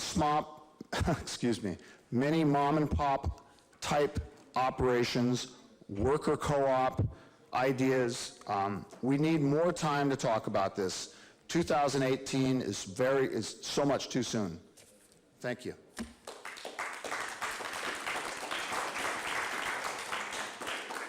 Martin Lagarde, followed by Bertha Sancion. Good evening. Appreciate you all putting up with listening to all the input from the community, and a lot of it's very valuable. I've worked in regulated industries for the last 30 years and worked in sustainability and renewable energy for the last 20 years. And when I got involved in investing in the cannabis industry, in part because it allowed me to put into practice all of the things I've learned and studied over the last 20 years. Things like net zero carbon energy, higher paying, full-time, permanent jobs for farm workers, investing in new skills, new skilled workforces, being able to do agriculture with no pesticides, with highest efficiency water use and nutrient use, to really drastically improve the way you grow things. These are things that I've been learning, and it's an opportunity to put that into practice. There's a lot of fear that comes from lack of information, and one of the areas that I think is important is to think about what's involved in a cannabis production facility or a cultivation facility. It's a really fancy greenhouse. It's a greenhouse that has a mother plant, and from it you take cuttings, just like you take cuttings for other plants that are grown in the greenhouses here today. You vegetate them for several weeks, then you let them flower for several weeks. You harvest them, you process it, you dry it, you package it up. The product is not worth much at all until it's all the way to its finished state, when it's been dried and cleaned and trimmed. There's very little inventory that's kept on site in a cannabis cultivation facility. It's sold wholesale. It's not, you can't go in and buy it. Kids can't walk in off the street and buy it with a fake ID. You can't do that. And there's no cash kept on site. So as a crime site, it's not a terribly attractive place to go because there's not much worth taking. Breaking the glass to steal one plant, you can go buy one for $10. It's just not worth doing it. Due to regulations, it has to be clean, it has to be safe, and it's going to require a significant amount of investment because it has to be done safely. If you proceed with your ordinance, you're going to have an opportunity for good, higher-paying, permanent jobs for farm workers. You don't have to worry about transient labor. This is not seasonal labor because these are year-round jobs. They're kept on site all the time. Those kinds of fears are legitimate when it comes to outdoor growing, but not when it comes to indoors. But you have good, high-paying jobs, you have a diversified tax base, and you have a blow to the black market. I would submit that, respectfully, that the drug dealer in the high school is far greater concern for the safety of our children than the greenhouse operator who is just growing a crop. That's what regulations are for. The regulations are here, and if you put in a well-crafted ordinance, you will address the legitimate fears that have been expressed here tonight and in other sessions, because you can do that with regulation. Thank you.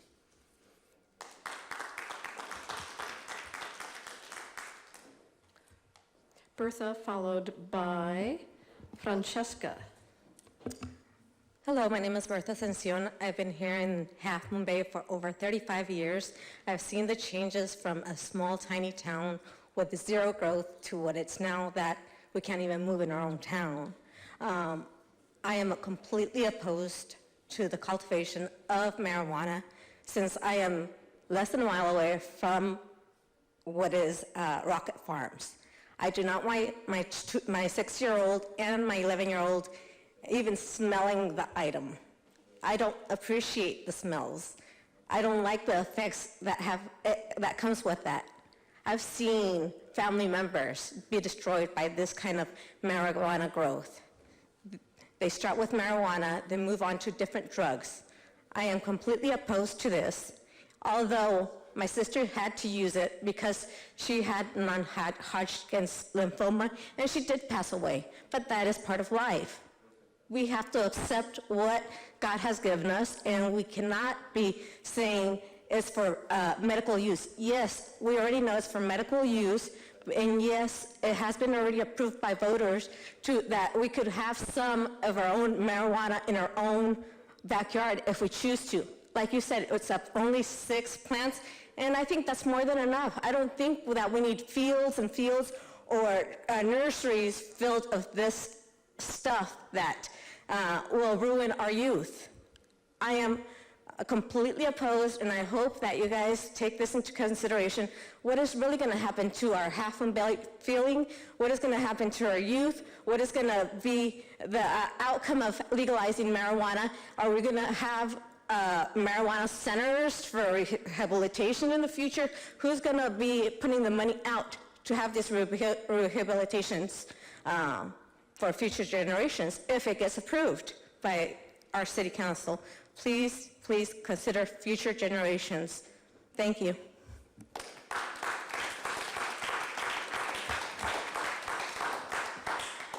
Francesca Soares, followed by Mr. Ramirez. Buenas noches, señores. Good evening. Para mí es algo triste ver For me, it's very sad to see que quieren hacer Half Moon Bay un lugar donde puedan sembrar marihuana. that someone wants to make Half Moon Bay a place where you can grow marijuana. Yo soy madre de dos jovencitas y 2 jovencitos. I am a mother of 2 young girls and 2 young boys. Y soy madre soltera. I'm a single mom. Y es muy difícil controlar a los jovencitos. And it's very hard to take control of the young. Ahora que no tenemos la droga sin cultivar aquí, Now hay that mucha droga. we have no drugs cultivated here, it's easier, and what will be if we have it? Como madre yo entiendo que es una necesidad de trabajar, que es una necesidad para la cura. As a mother, I understand that this is something needed for people to work and also for health. Pero es muy difícil, señores, les pido, les suplico como madre que no lleven eso a cabo porque nuestros hijos se van a echar a perder. Hay muchos jóvenes afuera que están siendo llevado por la droga, por lo más fácil. I'm urging and supplicating you not to give place for the drugs because there is a lot of youth there that is being carried away by the use of drugs, and it's very easy. Piensen en el futuro del mañana. Gracias. Think of the future of tomorrow. Thank you.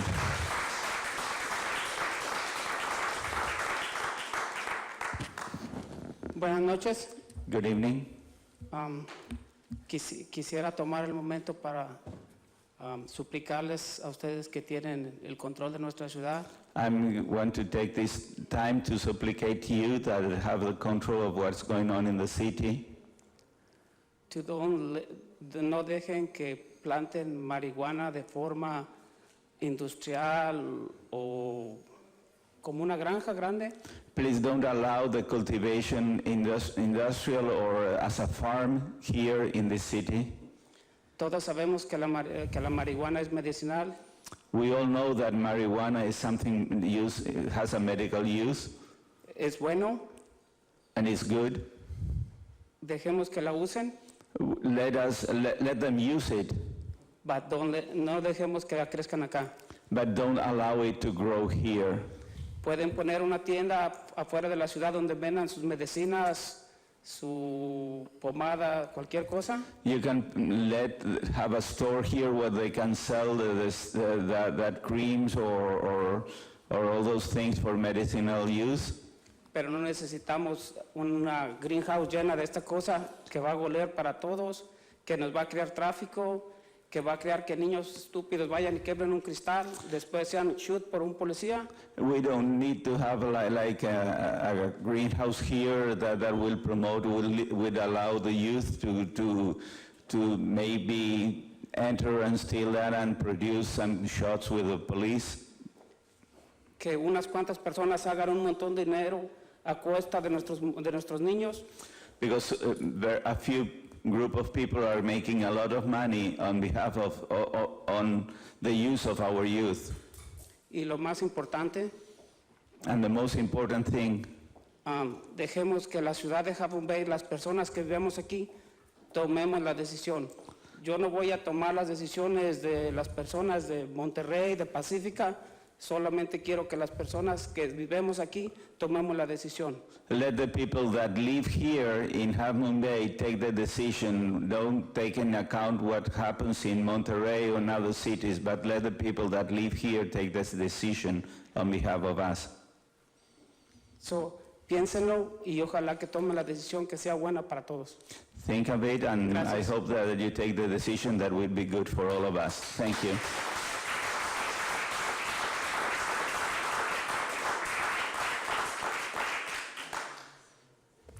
Wendy Dasmalchi.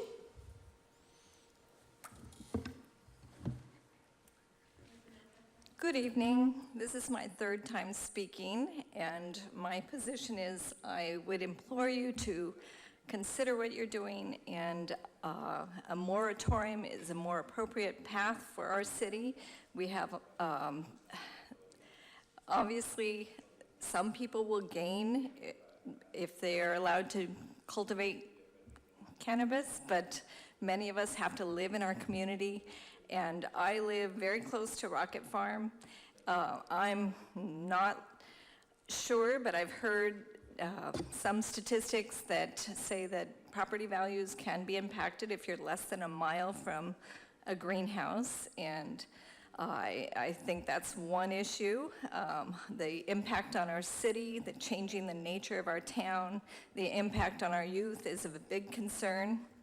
I think in our last meeting in September, there was talk from the council of doing a SWOT, and I haven't seen the SWOT analysis. I'm here tonight to ask if that's happening before the ordinance gets voted on. I would love to see that information. So I'm asking from the council to give us your information and your thinking as to why you think this is a good idea. Please, hopefully you're listening to our concerns. Thank you very much.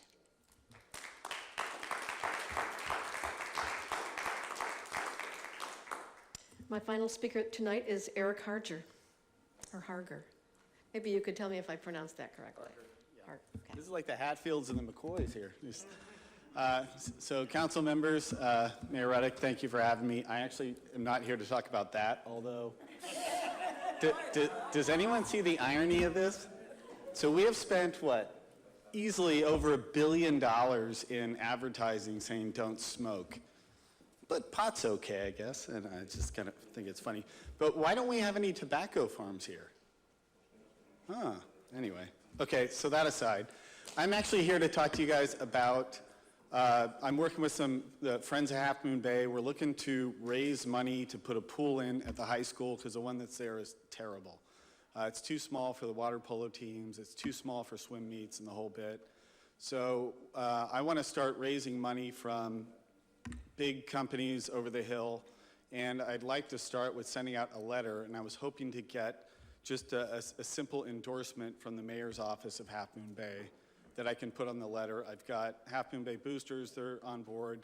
Boys and Girls Club is likely to say yes. I'm just waiting to hear back. We've got Justin Ferdinand, the athletic director at the high school, who is endorsing it, the letter. It's just a letter saying, can we have money? And we have a 501c already set up. Some other folks, Alan Alifano's on this, Chris Dobro's on this. So we got a lot of people. We want to get this going. It's going to be really expensive. It's going to take some time, but you got to start somewhere. So I just ask for an endorsement. Yeah, I think that would actually have to come back at our next meeting so that we can have a discussion and the council can provide direction. Okay, can that be put on your agenda for next meeting? Yeah, we will. We have an item at the end of this meeting about future agenda items, so we'll talk about it then. Okay, perfect. So, and I'll Thank you. get back to you. All right.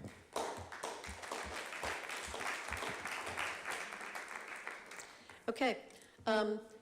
We're done with public forum, and we've been going for quite some time, so I'm going to call for a 10-minute break, and then we'll resume.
We're going to reconvene this meeting.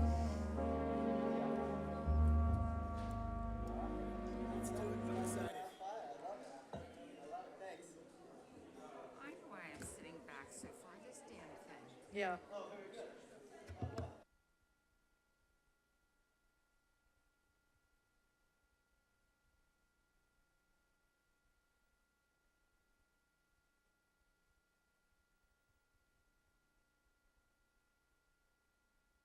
I'm going to have to hydrate briefly.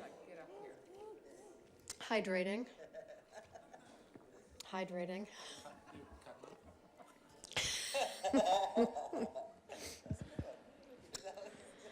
Okay, we're moving on to the consent calendar, and I have requests to pull items 1D, 1F, and 1G. So could I have a motion, unless there's no other ones to be pulled, if somebody could make a motion on the balance of the consent calendar. I move to approve the consent calendar items 1A, 1B, 1C, and 1E. Second. All in favor, say aye. Aye. Aye. Any opposed?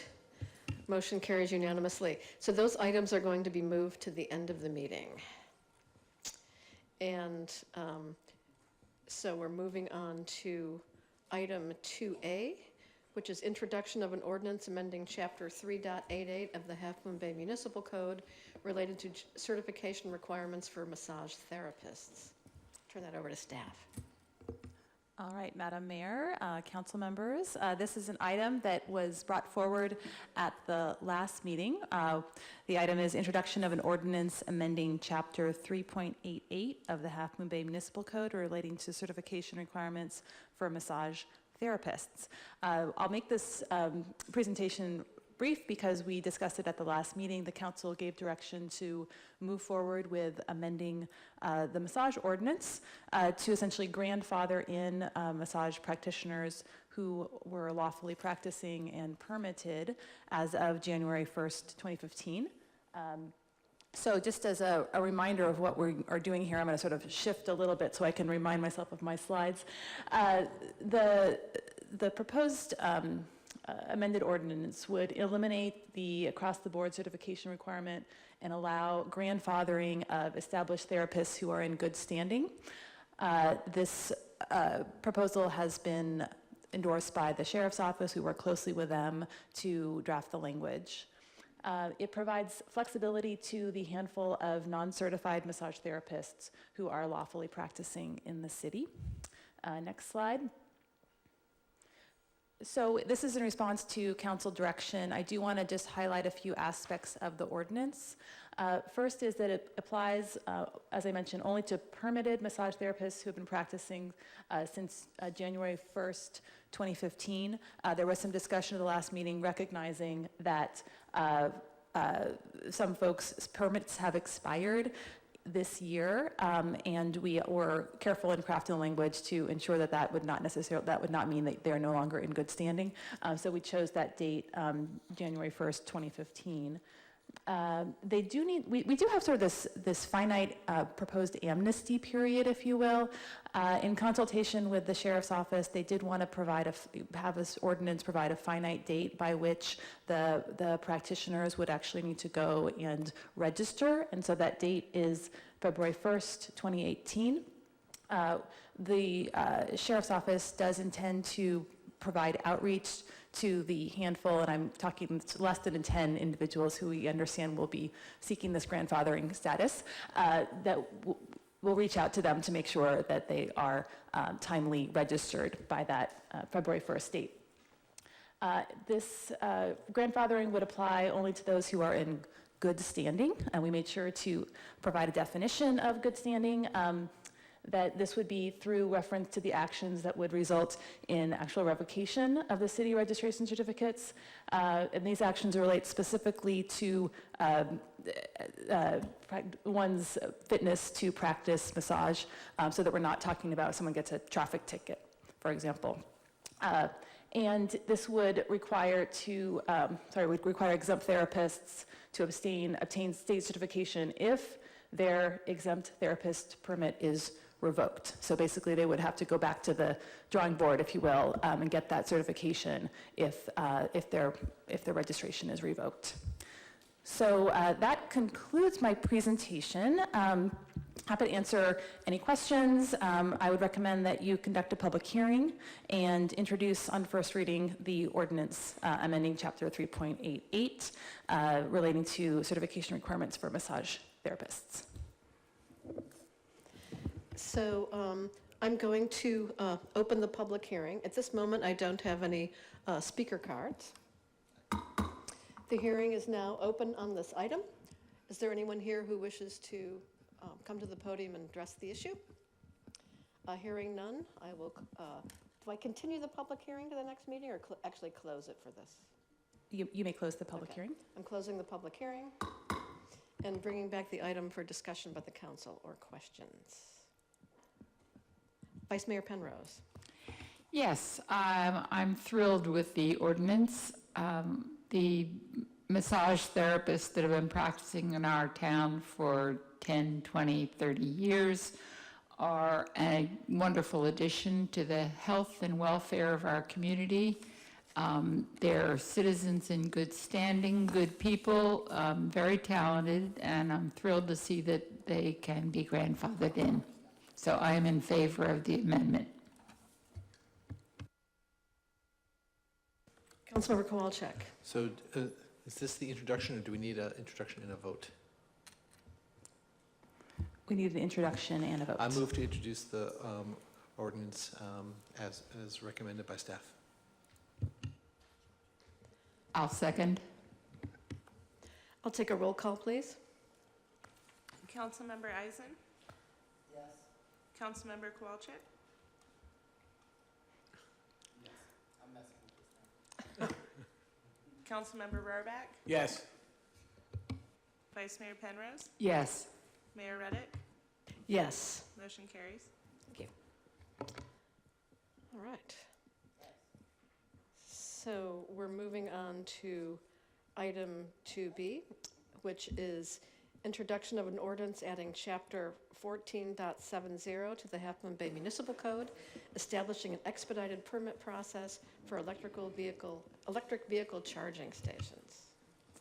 All right, and it's ordinance night, so I am going to be covering this item as well.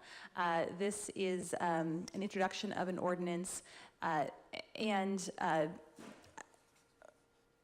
there are pretty much two things to know about this ordinance. One is it codifies existing city practice.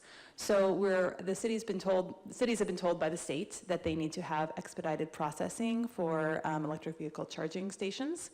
And the good news is we're already doing that.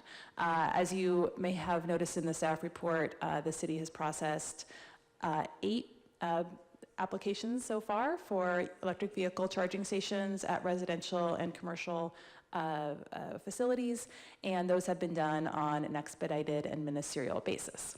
So that's the first point. And then the second important thing to know is that this brings the city into compliance with state law, AB 1236, which required cities of our size to adopt such an ordinance by September 30th, 2017. So we're a little bit behind, but we're doing pretty well. And this would bring us into compliance with state law. Next slide. So the effect of the ordinance is it requires the city's building office to prepare a standard checklist of requirements for expedited review.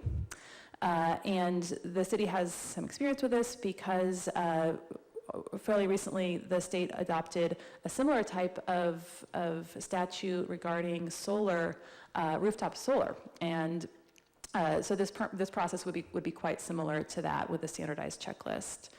And then secondly, it requires the building officials' issuance of the electrical vehicle charging station permit to be non-discretionary, ministerial, essentially. The state law does provide one exception, a very limited exception where a use permit is required in very limited situations. So the ordinance sort of just tracks the state law on that narrow exception.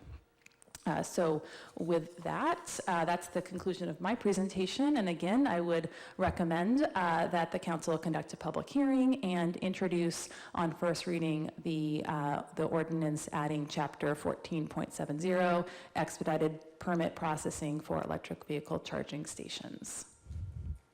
Thank you. I'll open the public hearing. Is there anyone who wishes to address the council on this item? I have no blue speaker cards. I'm going to close the public hearing and bring it back to the council. Councilmember Kowalczyk. I move to approve staff recommendation to introduce ordinance adding chapter 14.70. Second. Roll call, please. Councilmember Eisen, Yes. Councilmember Kowalczyk, Yes. Councilmember Rohrbach, Yes. Vice Mayor Penrose, Yes. Mayor Reddick, Yes. motion carries.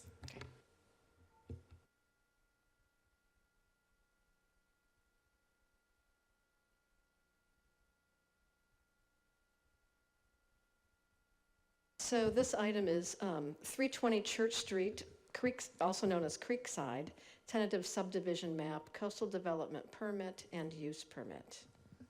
And we have a presentation by Planning Manager Jill Ekus. Good evening. Thank you, Madam Mayor and members of the City Council. The item before you is an application by Creekside Court LLC, represented by Cameron Jeffs, who is here tonight.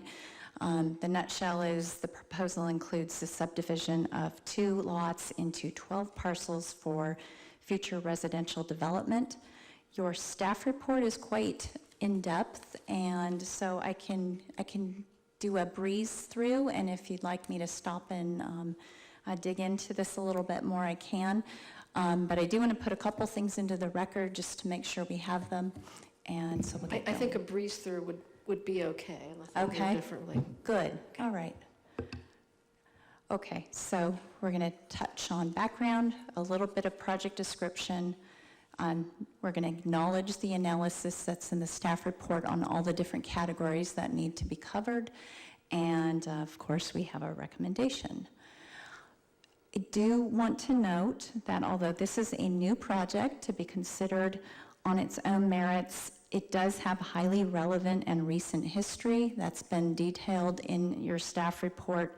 This was an application that was originally submitted to the city in 2011. It was reviewed by the Planning Commission May 2012, approved by City Council in June 2012, appealed to the Coastal Commission, and it took a couple years to get through that. So we just wanted to acknowledge that because the Coastal Commission's review of the project resulted in changes to the project from what was originally submitted here. And that approval expired before the applicant was able to have his final map brought before you. And so what we the upshot, just as our city attorney just noted, is the application before you is substantially similar to what the Coastal Commission approved with conditions of approval, et cetera. All right. So in the project description, you know it's a 5.5 acre site. We've already noted the proposal for subdivision. This is the project site. The 2 parcels are highlighted in blue.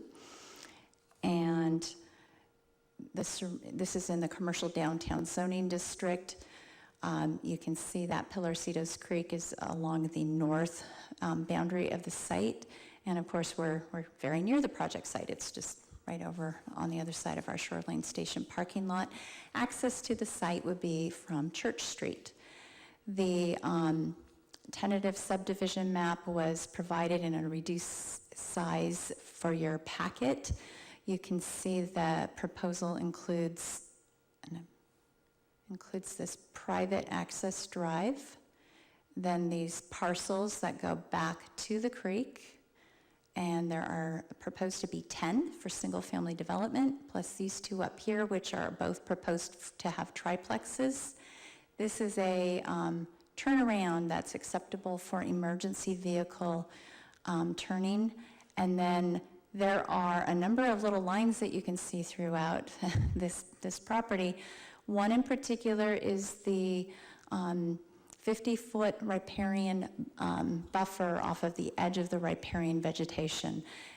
And in this case, it already has been deed restricted, and that area cannot be developed. The applicants already filed those deed restrictions to the satisfaction of the Coastal Commission. And we'll talk about a couple more of the project features in a minute, although I want to note that over in this part of the project is proposed to have a small passive use park.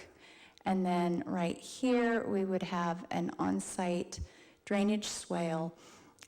This is considered to be a green infrastructure feature. The Coastal Commission's approval had the park over by the highway. This is something that we preferred, to put the park by the residences and put the drainage swale by the highway, so that it was actually a feature. It will be landscaped, and it would be a buffer between the highway and the passive use park.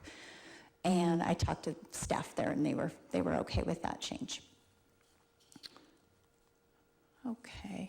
The original approval, just for the record, I just want to keep this in here because the original review before the city as well as the Coastal Commission, for some reason, included a lot line adjustment. We think it might have been because the original proposal included a 10,000 square foot development site for commercial, which is no longer part of the project. We don't need a lot line adjustment here. It's just a subdivision. So this is not part of the entitlements. And then very significantly, the applicant is proposing, as part of the project application, lot retirements for 10 legal parcels located in Half Moon Bay. This was a requirement of the Coastal Commission. The applicant went out and did his work to pick up these parcels and has decided that since this work was already done and it's of interest to City Council, we've heard you talk about lot retirements. We're certainly talking about it in our LCP update process. He has made that really a project amenity, so to speak, to address cumulative impacts of growth over time. Okay. These are the 4 areas that you've got plenty of reading about in Exhibit A of the resolution, where we were looking for findings to cite project consistency with the local coastal land use plan, the policy side of this part of the LCP, as well as the zoning code, so the zoning side of it, and the subdivision ordinance, so that's outside of the zoning code, but you've got a map, so we're looking there. And then there's been CEQA review as well through the environmental review, and I'll mention a couple things about that in a moment. We provide findings for all of these categories from your policy document. Findings are further provided with regards to zoning. I'd like to note one in particular. This proposal is more than 10 lots in the results, so it is subject to the BMR ordinance, the below market rate housing. That means it's a 20%. The intention at this point is for 16 units. 20% of that is 3.2. Because we've heard from council that you want production. That is the direction that we've had that discussion with our developer, and you see that there's a condition of approval that at least 3 units would be affordable provided in the project. The 0.2 per the city's BMR ordinance can come forth in an in lieu fee, or the developer could choose to do it a different way and provide 4 units. We have time to negotiate about affordability levels. They are suggested, and you have discretion over the final approval for that package. All these other zoning sections are covered, including the use permit findings, future development standards, et cetera, and of course, really, the 2 of the key aspects of the appeal, the riparian corridor and buffer zone, as well as the visual resource protection standards, which is really supported through that buffer area from the Park and that drainage swale for at least the view from Highway 1, and then, of course, the riparian buffer. Subdivision ordinance, all of these findings are provided in the ordinance. It's a funny thing. The way they're set up is you can't find a problem with it. So they're sort of posed in the reverse, but so you have that before you, and of course, we believe we've already proved out the general plan local coastal program pieces. I consider the site physically suitable for the intended development. We've looked at different options for how to do it, and our goal is looking at this as an extension of a downtown mixed-use neighborhood and relating to Church Street. And for CEQA, just because this was a few years old, we felt it was very important to check all the categories in terms of which ones may have changed and which ones were potentially the most sensitive. So we actually had a recheck on the biological assessment. I was out on the property with WRA when they did their sector walk, so I know they did it, and they found everything to still be in the same place that it had been mapped for the Coastal Commission. And then the traffic study was also reconfirmed. Of course, the numbers came in a little bit better because the project's a little bit smaller than what had been originally studied. And none of the other areas were considered to be of greater impact. There had been a flooding analysis, in fact, a 100-year flood condition, and even a potential dam inundation study. So a lot of work went on for that Coastal Commission review that got brought forward in your packet. And I will skip this unless you have questions. We did want you to know, even though there's other things that are going on in the planning world, obviously here, and some of them aren't even approved, but we're making sure that the project is consistent with it. For example, the East Side Parallel Trail, I will go back to this. The developers agreeing. We don't think we need it, but we just wanted to have a little easement here in case we do need it, and he's got room. So it was a very collaborative conversation. Housing element-wise, we just want to know that the site is designated in the housing element as an inventory site. The estimate at the time was that it would support 19 units. We've got 16. We have enough additional sites to cover the gap, but we're very mindful when we're not meeting it. Now, that said, this change is because of how it went through the Coastal Commission, but the developer could come in and request a density bonus. So there's still some things that can happen post tentative map consideration. This is just the way your Exhibit B, the conditions of approval, are laid out. We started with all of those that were made by the Coastal Commission and did our best to show where they were still applicable or if they were revised, and then the rest of them roll through kind of in order of how we're going to process this application over time, including future coastal development permits. So assuming that this moves forward, the next step is for the applicant to continue with their final map, and that comes to you. And the way it's conditioned is that the affordable housing agreement would need to be considered concurrently and in advance of that map approval. So you have control over that timeline. And then future coastal development permits for individual structures would either go before the Planning Commission or the Community Development Director. And we have some discretion about what would be appropriate depending on how they come in. And our recommendation is to approve this project as it has been updated and revised and conditioned. Mr. Jeffs is available to field any questions. He's mindful of your timing, and so he's deferring from making a presentation. We also have Nora Manette from David Powers and Associates, who did this addendum to the initial study negative declaration in case you have any more in-depth CEQA questions that I can't field, so she's here for you as well. Thank you. So I'll bring it back to council. The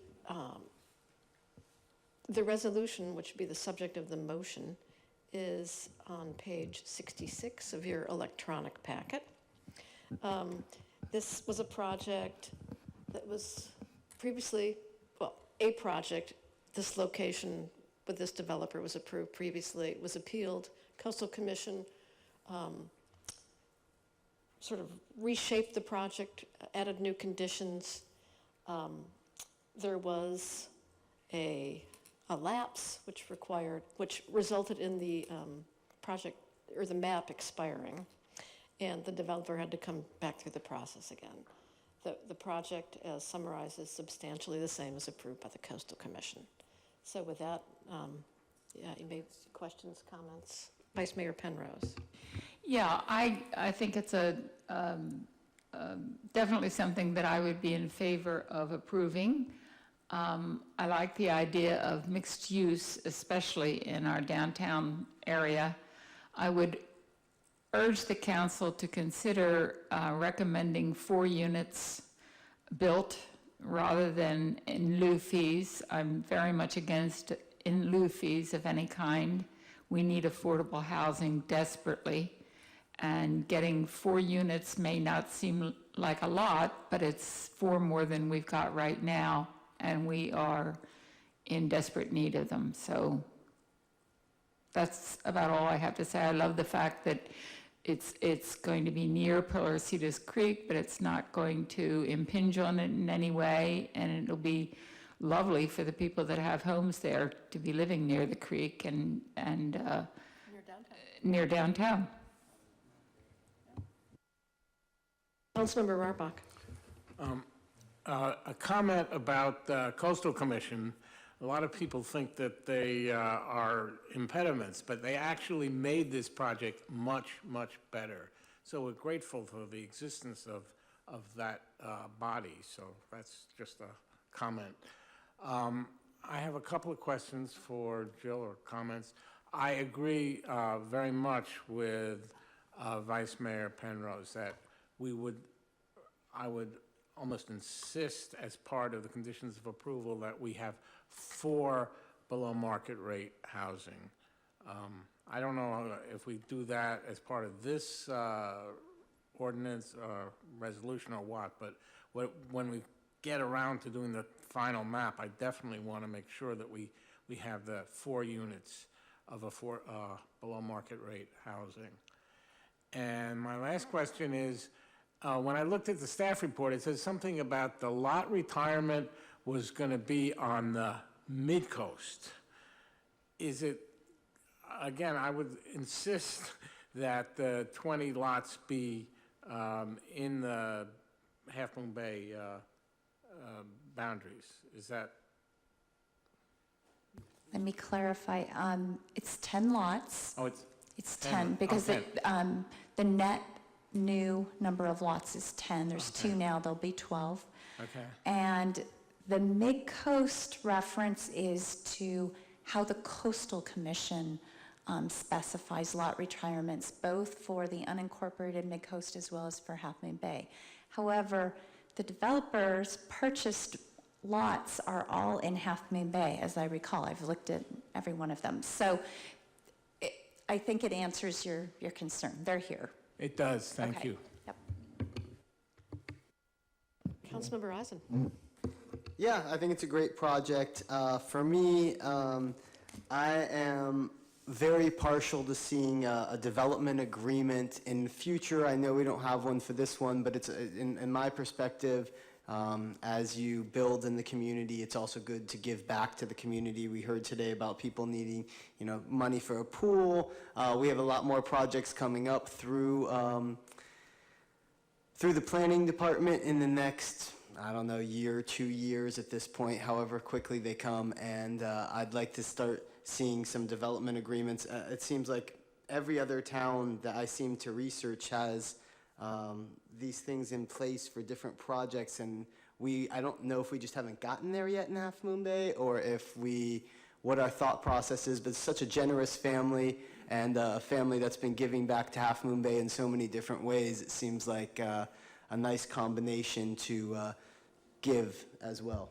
So I'm for the project. I think it's great, and thanks for all the work. I'm sure this was quite a bit going back and forth over the years, so thanks for bringing us a nice project. Councilmember Kowalczyk. So I remember when you showed me this project in, maybe it was 1987, I think I was just first elected. I'm glad to see it come to fruition. I think it's good for our community. Giving our housing, I'll just make a general comment, not about the project, it's a general comment. Giving our housing crunch and I personally don't understand the lot, you're abiding by the conditions with the lot retirement. I think that I'm conflicted on that because I think then we have a supply and demand issue, we get less supply, and we have people who need homes, and it's a conundrum, and it doesn't make sense to me. But it's a situation, and you abided by it. I don't support requiring 4 below market rate housing. I think it's very easy with the slide of your hand to say, let's make it 4. What that does is, with that sleight of hand, instantly impacts the economics of a project that's been under development for the years. I think it feels too casual to say, oh, let's make the requirement just higher. Suddenly, I see the gears turning in the audience with the economics changing, and I don't think it's a responsible thing to change the economics like that, given that part of the economics of this is already to retire 10 lots and is requiring 3 below market rate units, and then a park, and the buffer zone, and then also some in lieu fees. And so I'm very comfortable with staff recommendation, and I know it took a lot to be able to meet that recommendation, so I don't take that lightly, so I will definitely support it as written. However, I think our planning manager pointed out that the project does qualify for density bonuses. Could you explain for the council what that entails? Sure. So Half Moon Bay zoning ordinance includes a density bonus chapter, and it follows state density bonus law. And I don't have the metrics of it memorized, but it's basically if the applicant is, this is a voluntary thing. They would seek to be able to build more units in exchange for providing a certain amount of affordable units above and beyond what's required in your BMR ordinance. And they would also be allowed, depending on what threshold they meant, for example, it could be 20% or at low. They're affordable to households that meet that income category. They would be allowed to have a certain number of deviations, so to speak, or incentives. So maybe they need a setback variation or a parking reduction or some other kind of thing that would make it easier to manage getting the development to fit appropriately on the site. And a certain number of those exceptions are actually, we would have to, you'd have to consider granting them because it's part of the state law.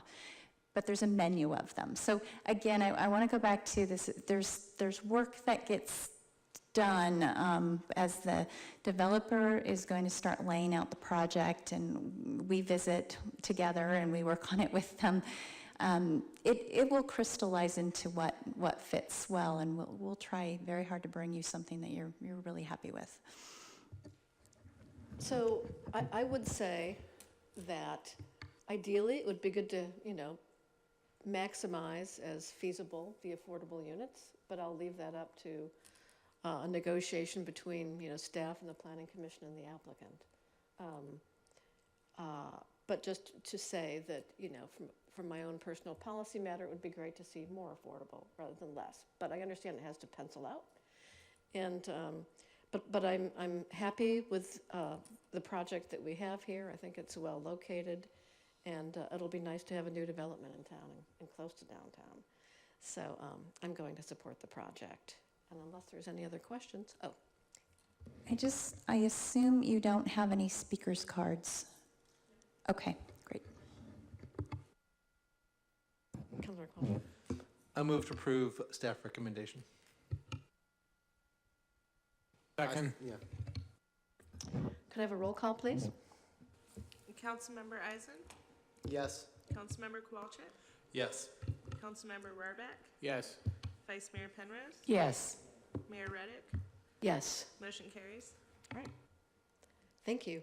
Thank you. All right, so that was, I think we're, item 3A. Citywide street tree assessment, findings and recommendations. Well, it's been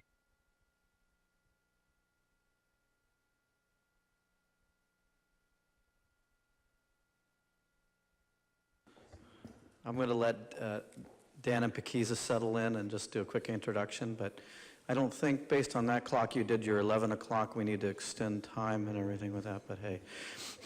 But allow me to say that if you would like to breeze, as Jill did, that would be okay too.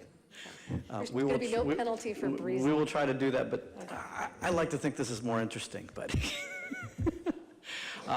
First of all, I want to thank Paquiza and Dan. They took this project over, ran with it, and I think have come to an excellent beginning, because it's not an end, but we've got the beginnings of a great study and work. So at your suggestion and request as part of the CIP, you allowed us to proceed with doing a citywide inventory for street trees and other public related trees, and we conducted that, and staff will go through that process. And as indicated in the report, this will now give us an opportunity to marry basically the sidewalk maintenance issues that you addressed and took on last year, and kind of marry that now with the issue and the information that we have for the trees itself, and particularly those that are related to and impacting the sidewalks and other public utilities. So thank you.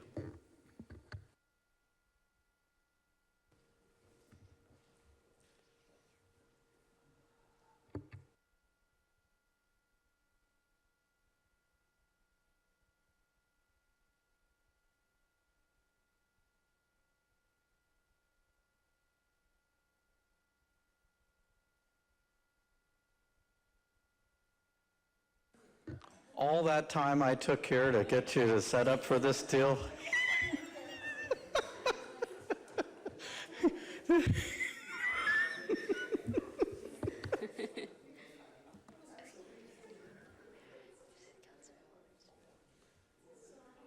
It's okay. First slide.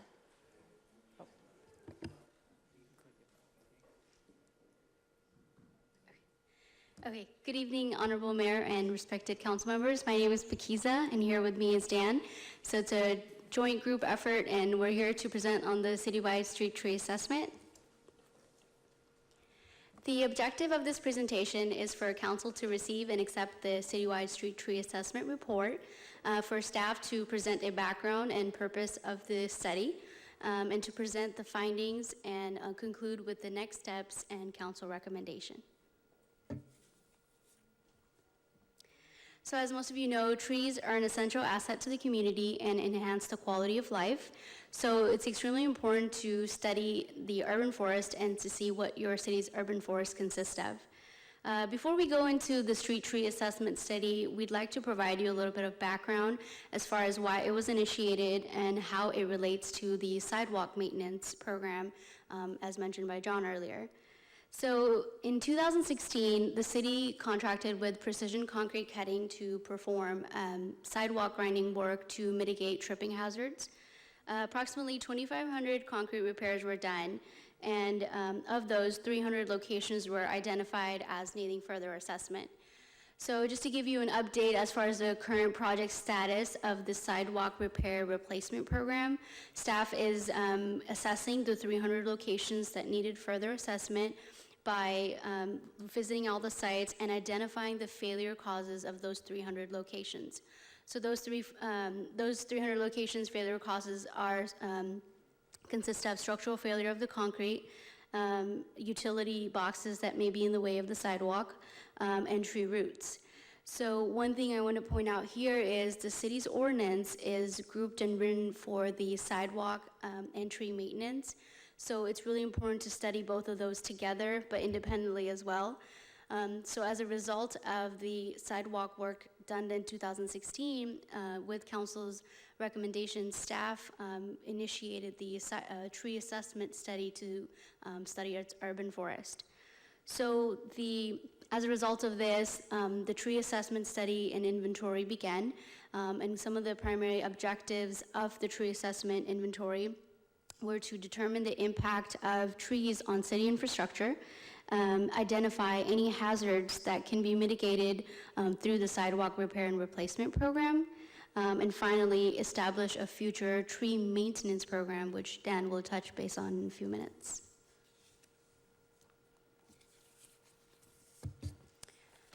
So the assessment was conducted in the months of June and July and completed in August of this year. This consisted of an inventory of trees within the public right-of-way, city parks, and city facilities. As far as the method of inventory, data is collected using GPS coordinates. So some of the attributes that are gathered when the data collector is at the tree location consist of looking at the location, identifying the location of the tree, its size, its health, and its future recommended action of how to mitigate any issues that were found. So this is a snapshot of what we call a program called Arbor Access as a part of this inventory. We'll do a demonstration of this at the end of the PowerPoint where we'll actually log on to the website and show you how it looks like. Essentially, this is a web-based software where the inventory is housed and digitized.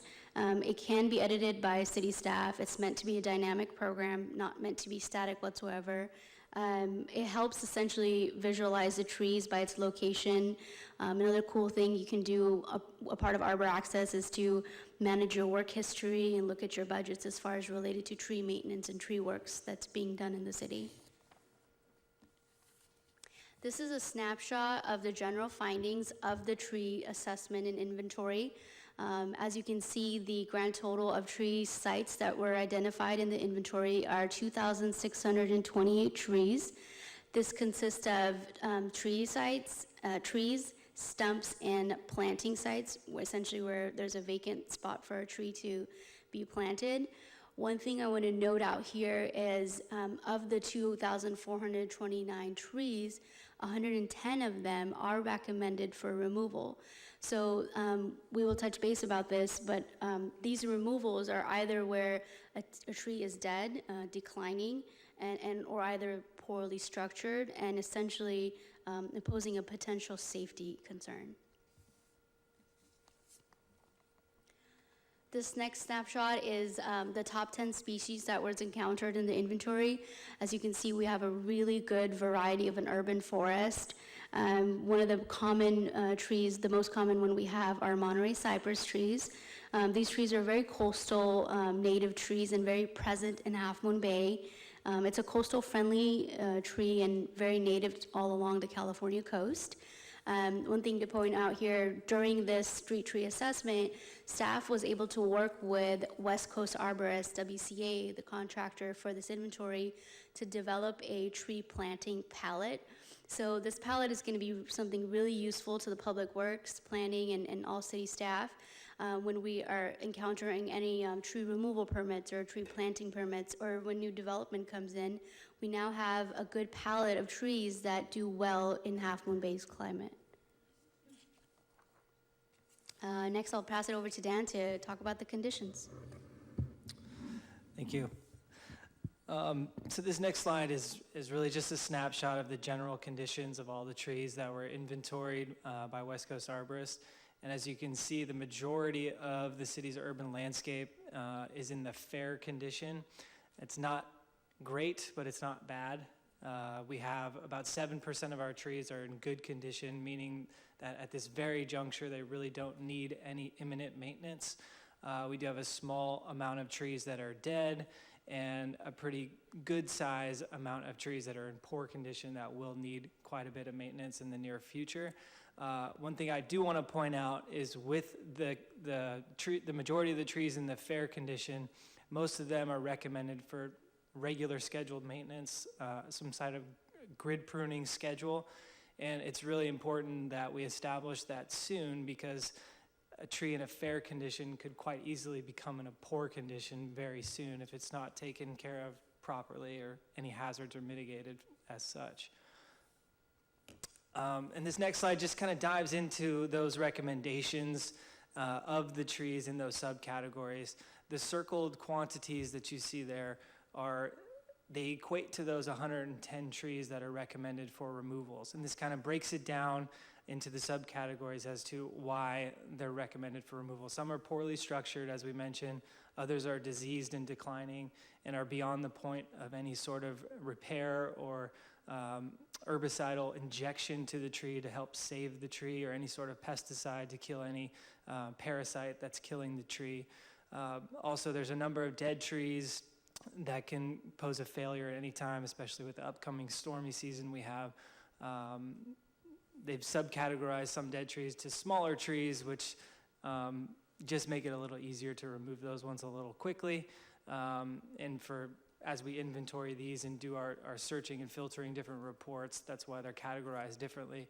Also, we have a small number that have overhead spacing issues, which they may be planted in an undesirable area, which could be underneath utility wires, and also a small seedling volunteer, which is a very young tree right now, but it's poorly located, and if it was not taken care of and it grew to be a heritage tree, it could be very hazardous to city infrastructure. So the next steps in this program is to develop a formal policy and maintenance program, much like we're conducting with our sidewalk assessment that was done. And to do that, we'll need to prioritize and commence work on, first and foremost, the high-risk trees. This includes all trees within the categories of either dead, recommended removal, and also some of the poor trees, because high-risk trees are more than just dead trees. They could be trees that are poorly structured or of hazard to public safety. And getting into public safety too, we need to look at the target zone that certain trees could hit if the whole tree were to fail, or a seismic limb could fail. Is it gonna fall on a house? Is it gonna fall on a car? Is it crossing a sidewalk? Is it near a school or a downtown area? And also there's other hazardous conditions that exist. As you can see in the picture, we've got uplift on many sidewalks throughout town.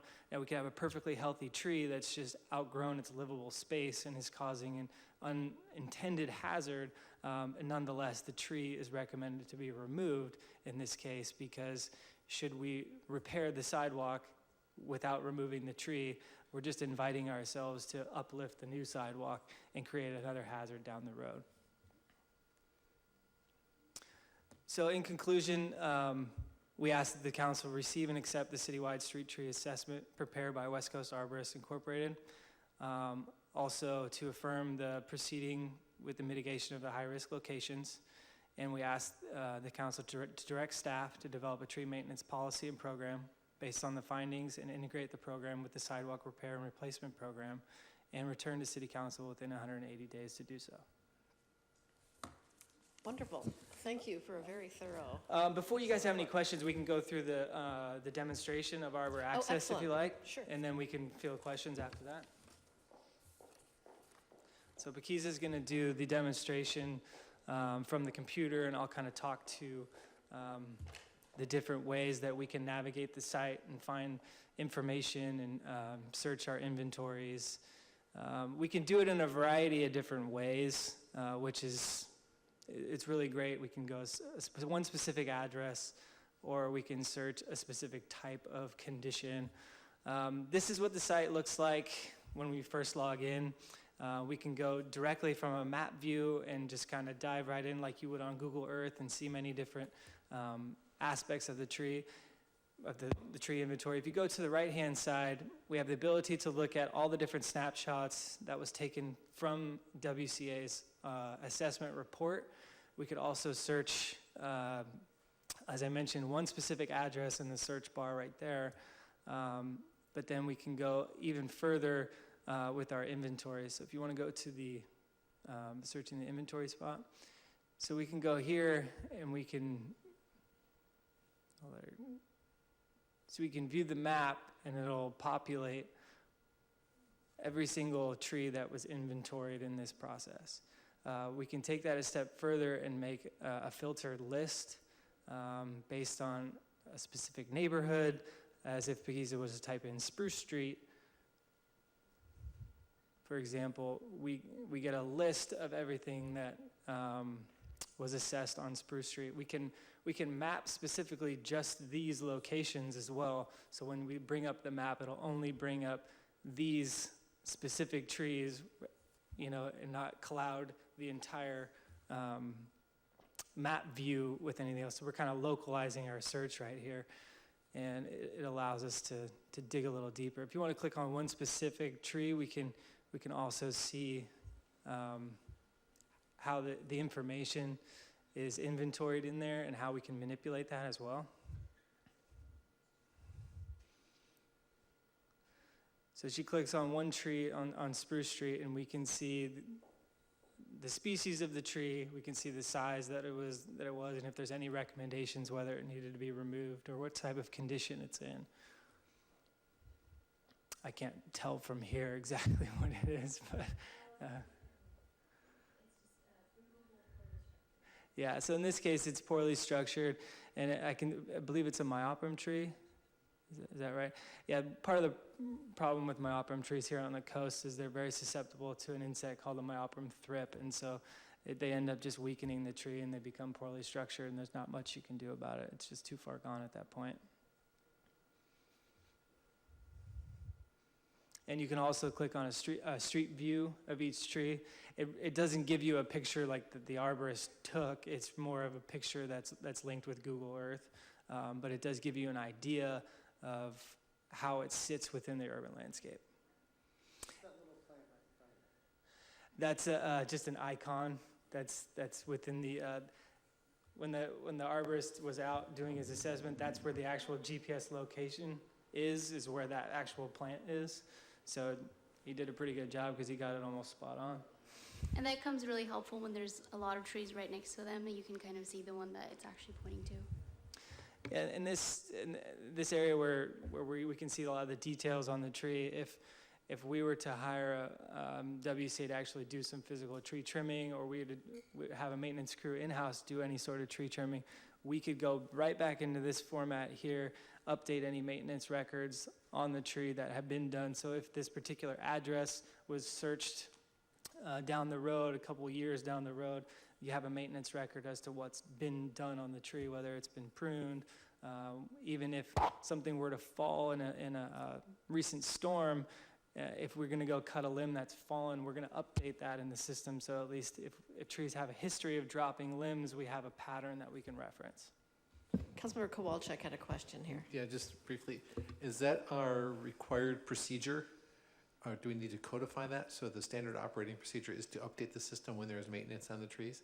I think if it's not, the risk is, well, we're busy, we'll get to it, and then we miss it. And then, the system is as good as we maintain it and we put information into it. So I guess, said differently, I'd like to make that a codified standard operating procedure. I'm looking at everybody, I don't know who goes to.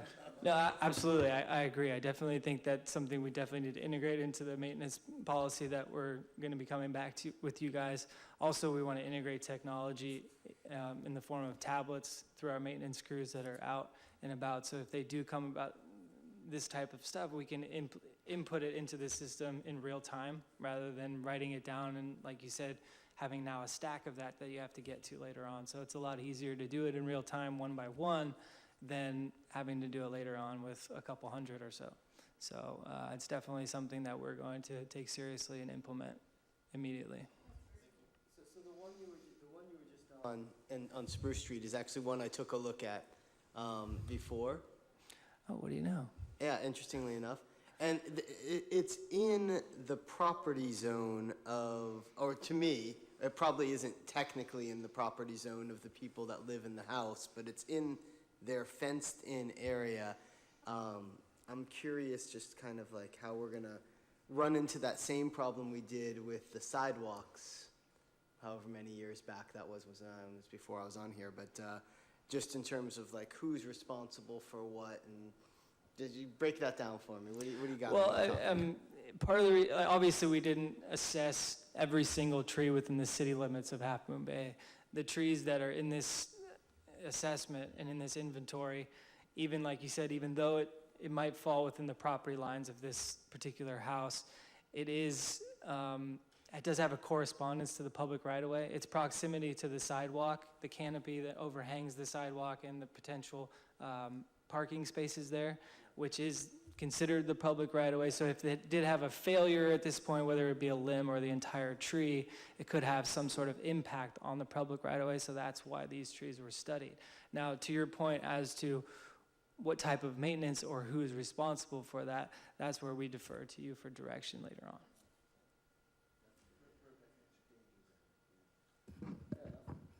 Is that it for your presentation? Or- Yeah.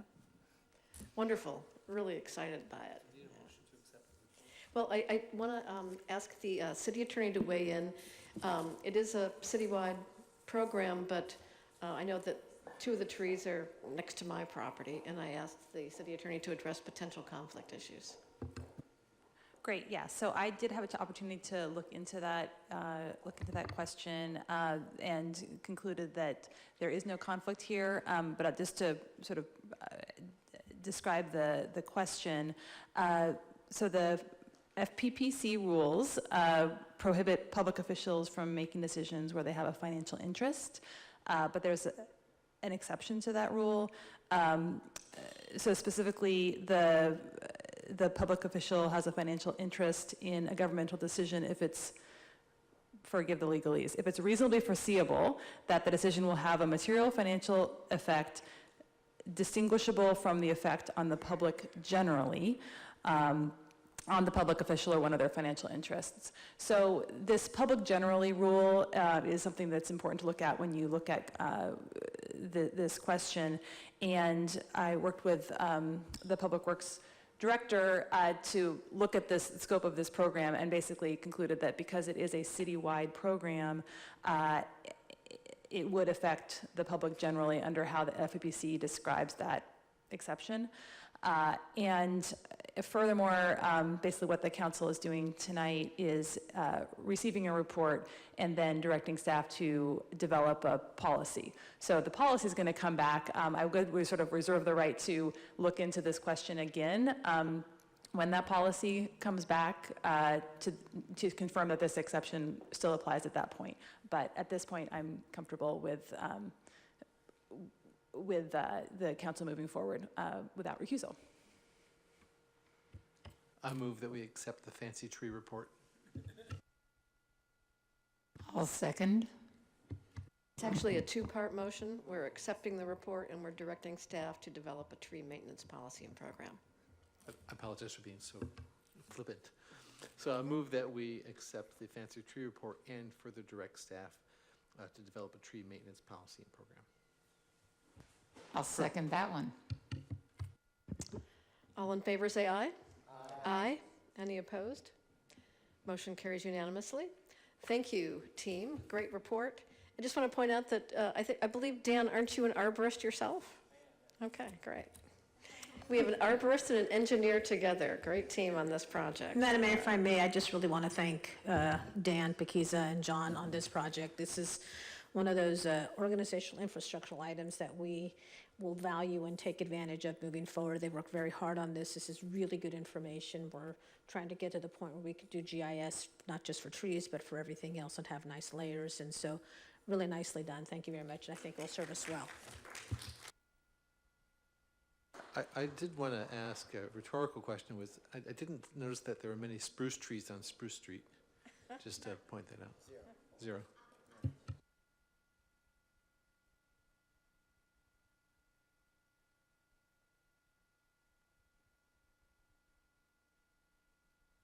Item 1D, which is Pacific Ridge at Half Moon Bay, Unit 1, release of warranty bond and acceptance of public improvements into the city's maintained system. And Madam Mayor, I wanted to make a statement regarding this item.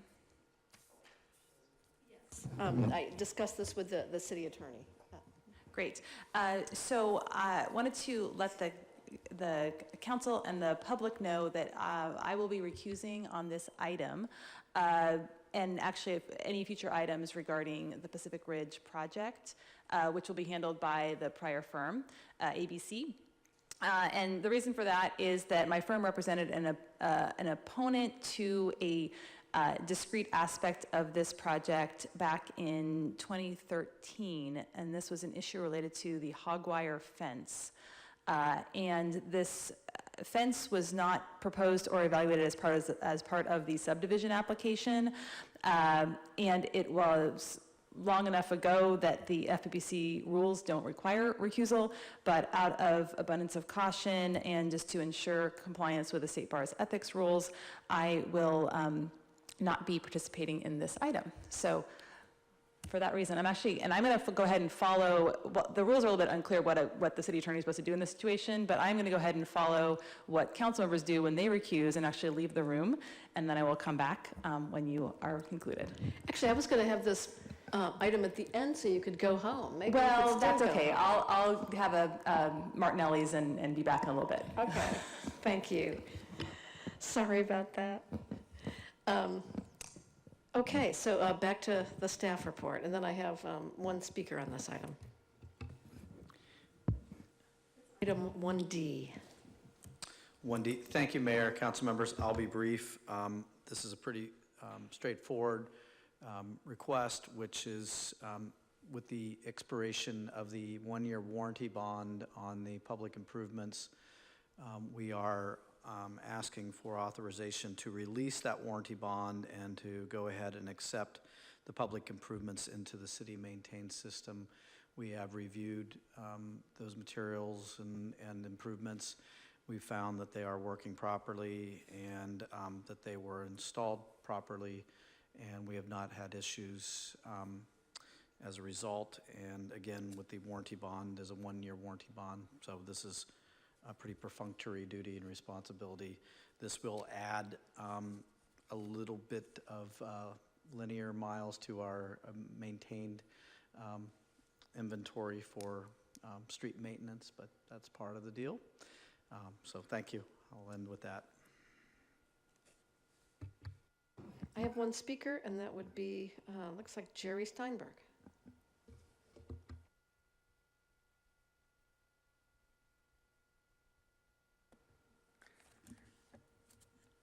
Well, first I'd like to say that in all the years I've been making presentations, you folks, the staff, the city manager, and the council have done more research work than I've seen ever before. So I have to congratulate you for all the effort and the putting together the GPS and the technical IT type things is incredible.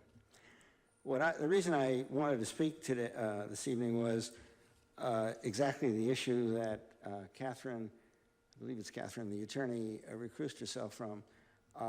At break time, I actually had a chance to speak with her and found out that she was not going to handle this, that it was going back to Tony Condotti. So that was first news item, that Tony was still handling this issue. Second item, what I was really going to discuss was a traffic issue, which is what I've been after for quite a while.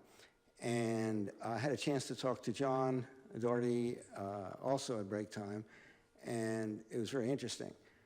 What I was suggesting first was that the back door to the high school, once the homes are finished, the fence, the hog wire, famous hog wire fence is going to be moved, and that's going to become an issue again.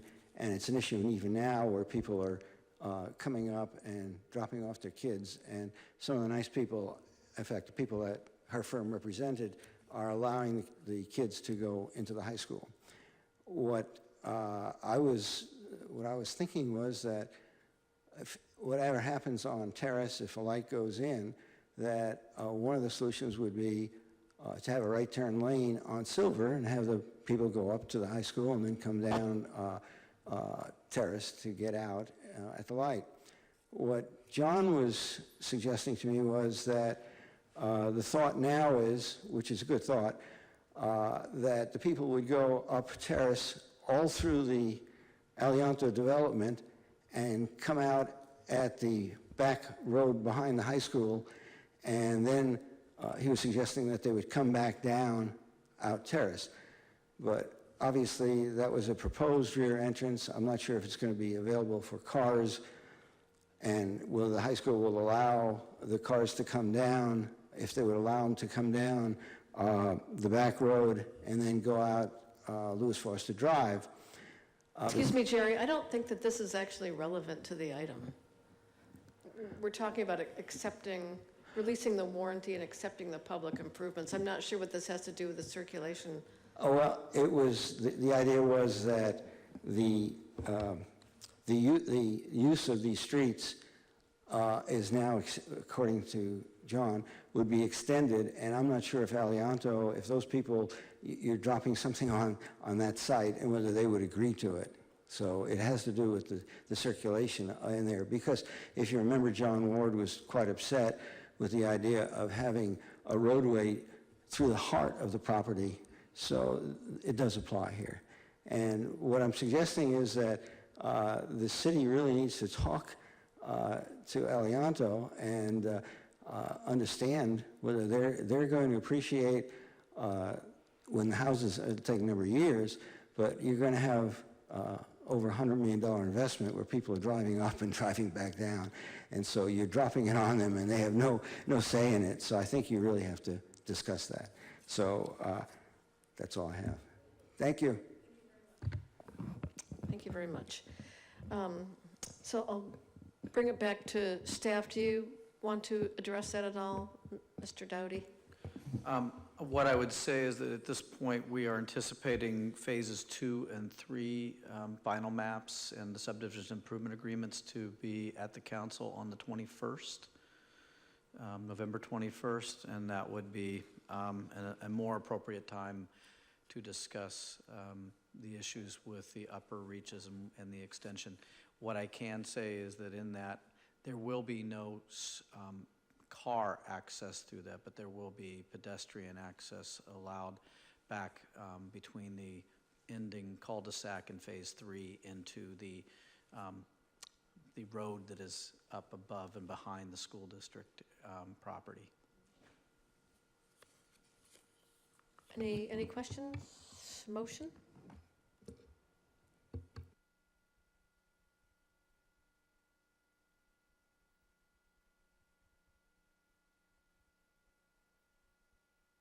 Move to approve staff recommendation.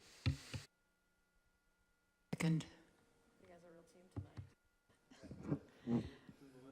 Roll call, please. Councilmember Eisen? Yes. Councilmember Kowalczyk? Yes. Councilmember Rohrbach? Yes. Vice Mayor Penrose? Yes. Mayor Reddick? Motion carries.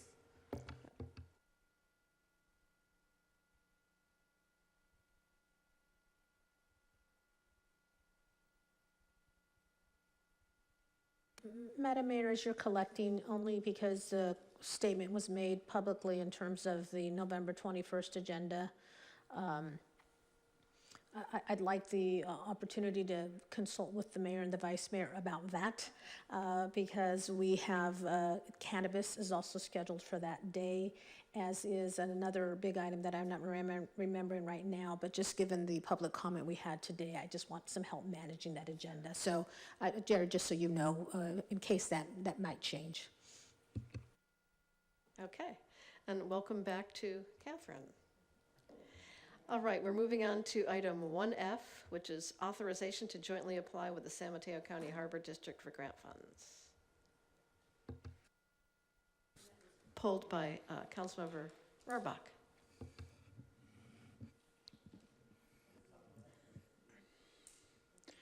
Well, Mayor, council members, I'll be brief. As I can. Through a community complaint, code enforcement complaint. We have been proceeding with various actions to seek correction of a long-standing issue, which is that there is no coastal development permit for the Pillar Point RV Park and the public parking area there, the day-use parking area. This extends back to the very beginning of the Coastal Act and then rolling toward our time in '93 when we started issuing permits. And it's a long and sordid history, but we have all verified and confirmed, both the Coastal Commission, the city, and the owner of the property, as well as the current tenant, that there is no coastal development permit. So we've made ground. We've moved forward in this issue. So we have agreement.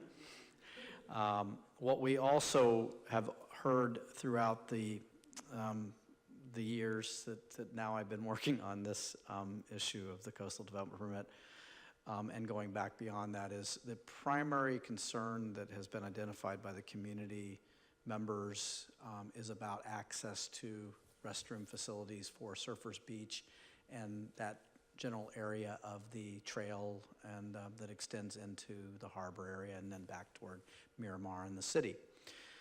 As a result of that work, as a result of our efforts to seek a remedy to the coastal development permit, we had a meeting with all of our attorneys and with the three parties, the city, the Coastal Commission, actually 4 parties, the Harbor District and Mr. Nearhand, who is the current lessee.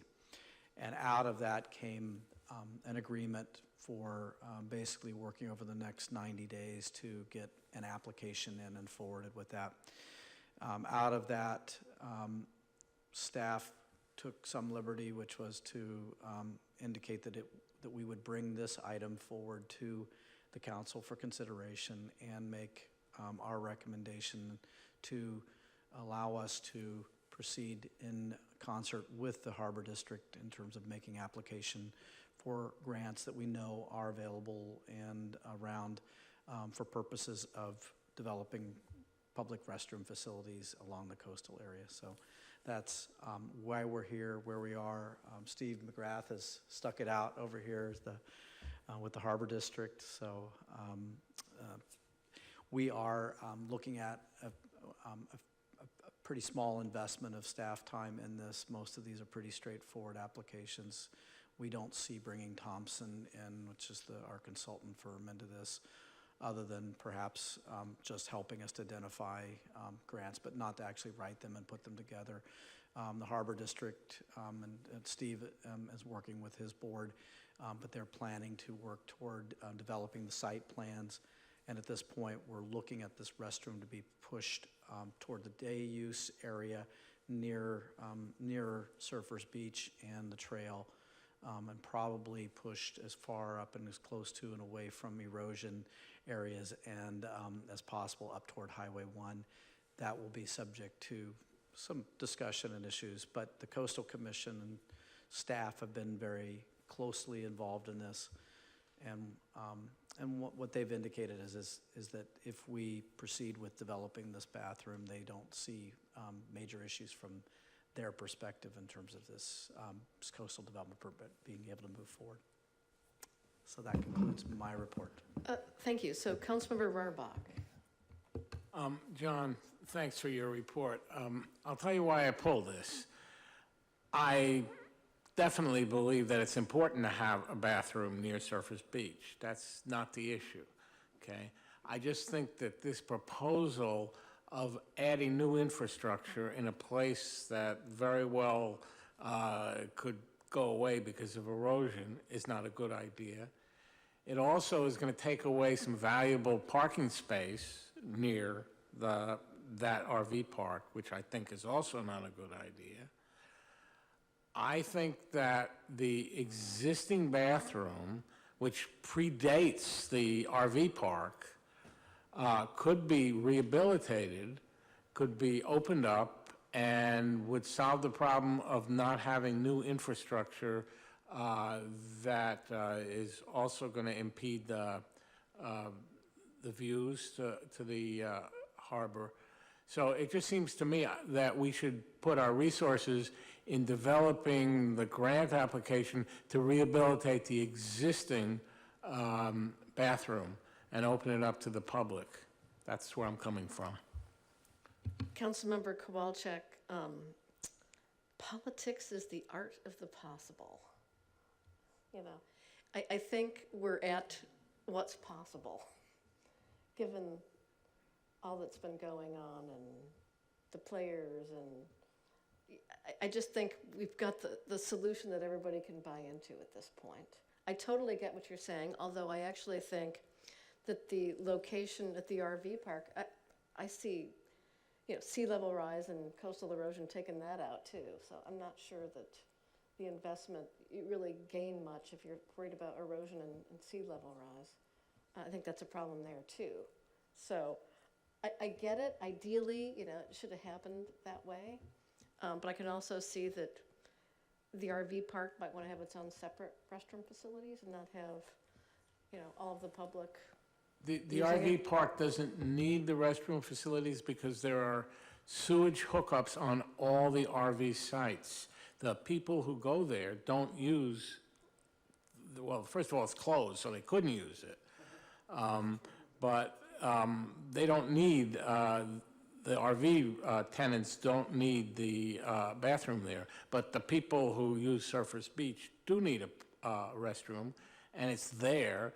And it used to be available to the public, and I don't see any reason why with a little bit of development it could be rehabilitated and we wouldn't have to worry about putting the new infrastructure on that site. I appreciate that, but I think we would be tilting at windmills at this point. And I think things are moving forward. There's been this agreement that, yeah, we do need a CDP. That's really large in this issue.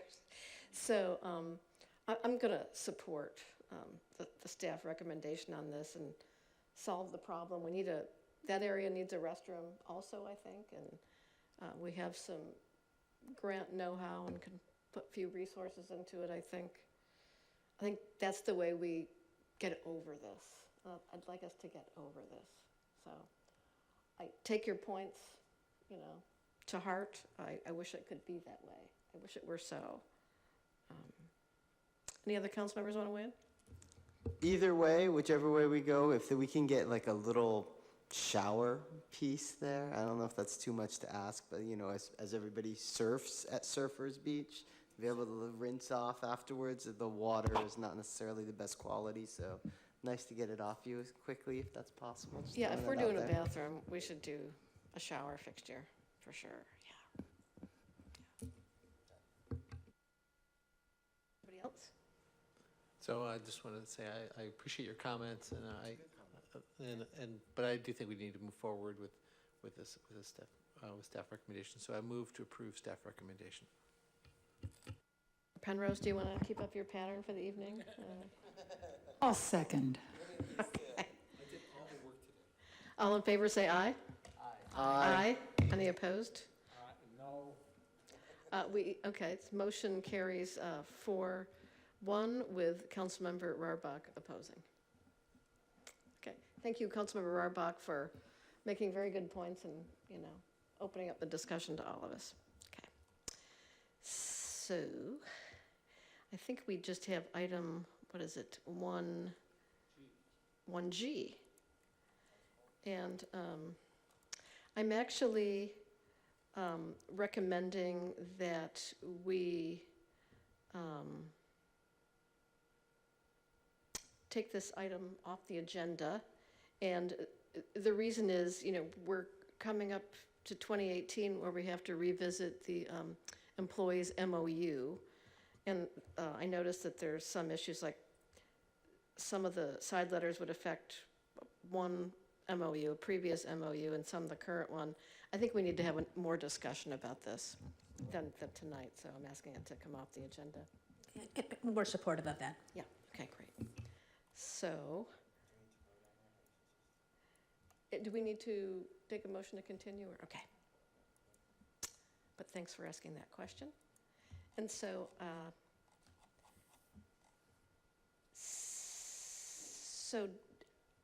future discussion of possible agenda items. So the folks, community folks who are trying to raise funds for the pool would like us to consider, signing their letter. So I think we need to bring that back, and probably at the next meeting. I think that could be a brief discussion, potentially consent. I think we need some more information from the people, the folks, what the plan is, and what it commits us to, if anything. And I just wanted to bring up, I brought this up previously, but I think we need to bring back the draft smoking ordinance that we had before. Because I think we're going to be dealing with a situation of people smoking cannabis in multifamily dwelling units. I noticed that people at one of the multifamily, Amesport Landing, are already really worried about this. So we already have a draft. So at this point, we're not asking staff to do work, but to simply bring it back and have a discussion, I think. But I'll ask the city attorney and city manager to maybe talk offline about that. Okay, it's on the list. Yeah, and I'm just wanting to make sure that I know we have a full plate, but I think we sort of need to give some direction on it in a timely way because of the cannabis issue. Anybody else? Okay, I noticed that several things requested at previous meetings are on the list of future agendas that I saw today, so. All right. Any city council reports? Councilmember. Just a heads up that the next meeting is the 21st. I won't be here. I'm traveling for Thanksgiving, so just a heads up for the future. Oh, okay. Well, we'll miss you. Yeah, you're missing two big messes, I think, on that meeting. Yeah. Well, not messes, two big items, two really super large. Yeah. Would you like to grant me your vote for those meetings so I can represent you? Absolutely. Anybody else not going to be here? Tell me now? Okay. I'm going to adjourn this meeting. Thank you.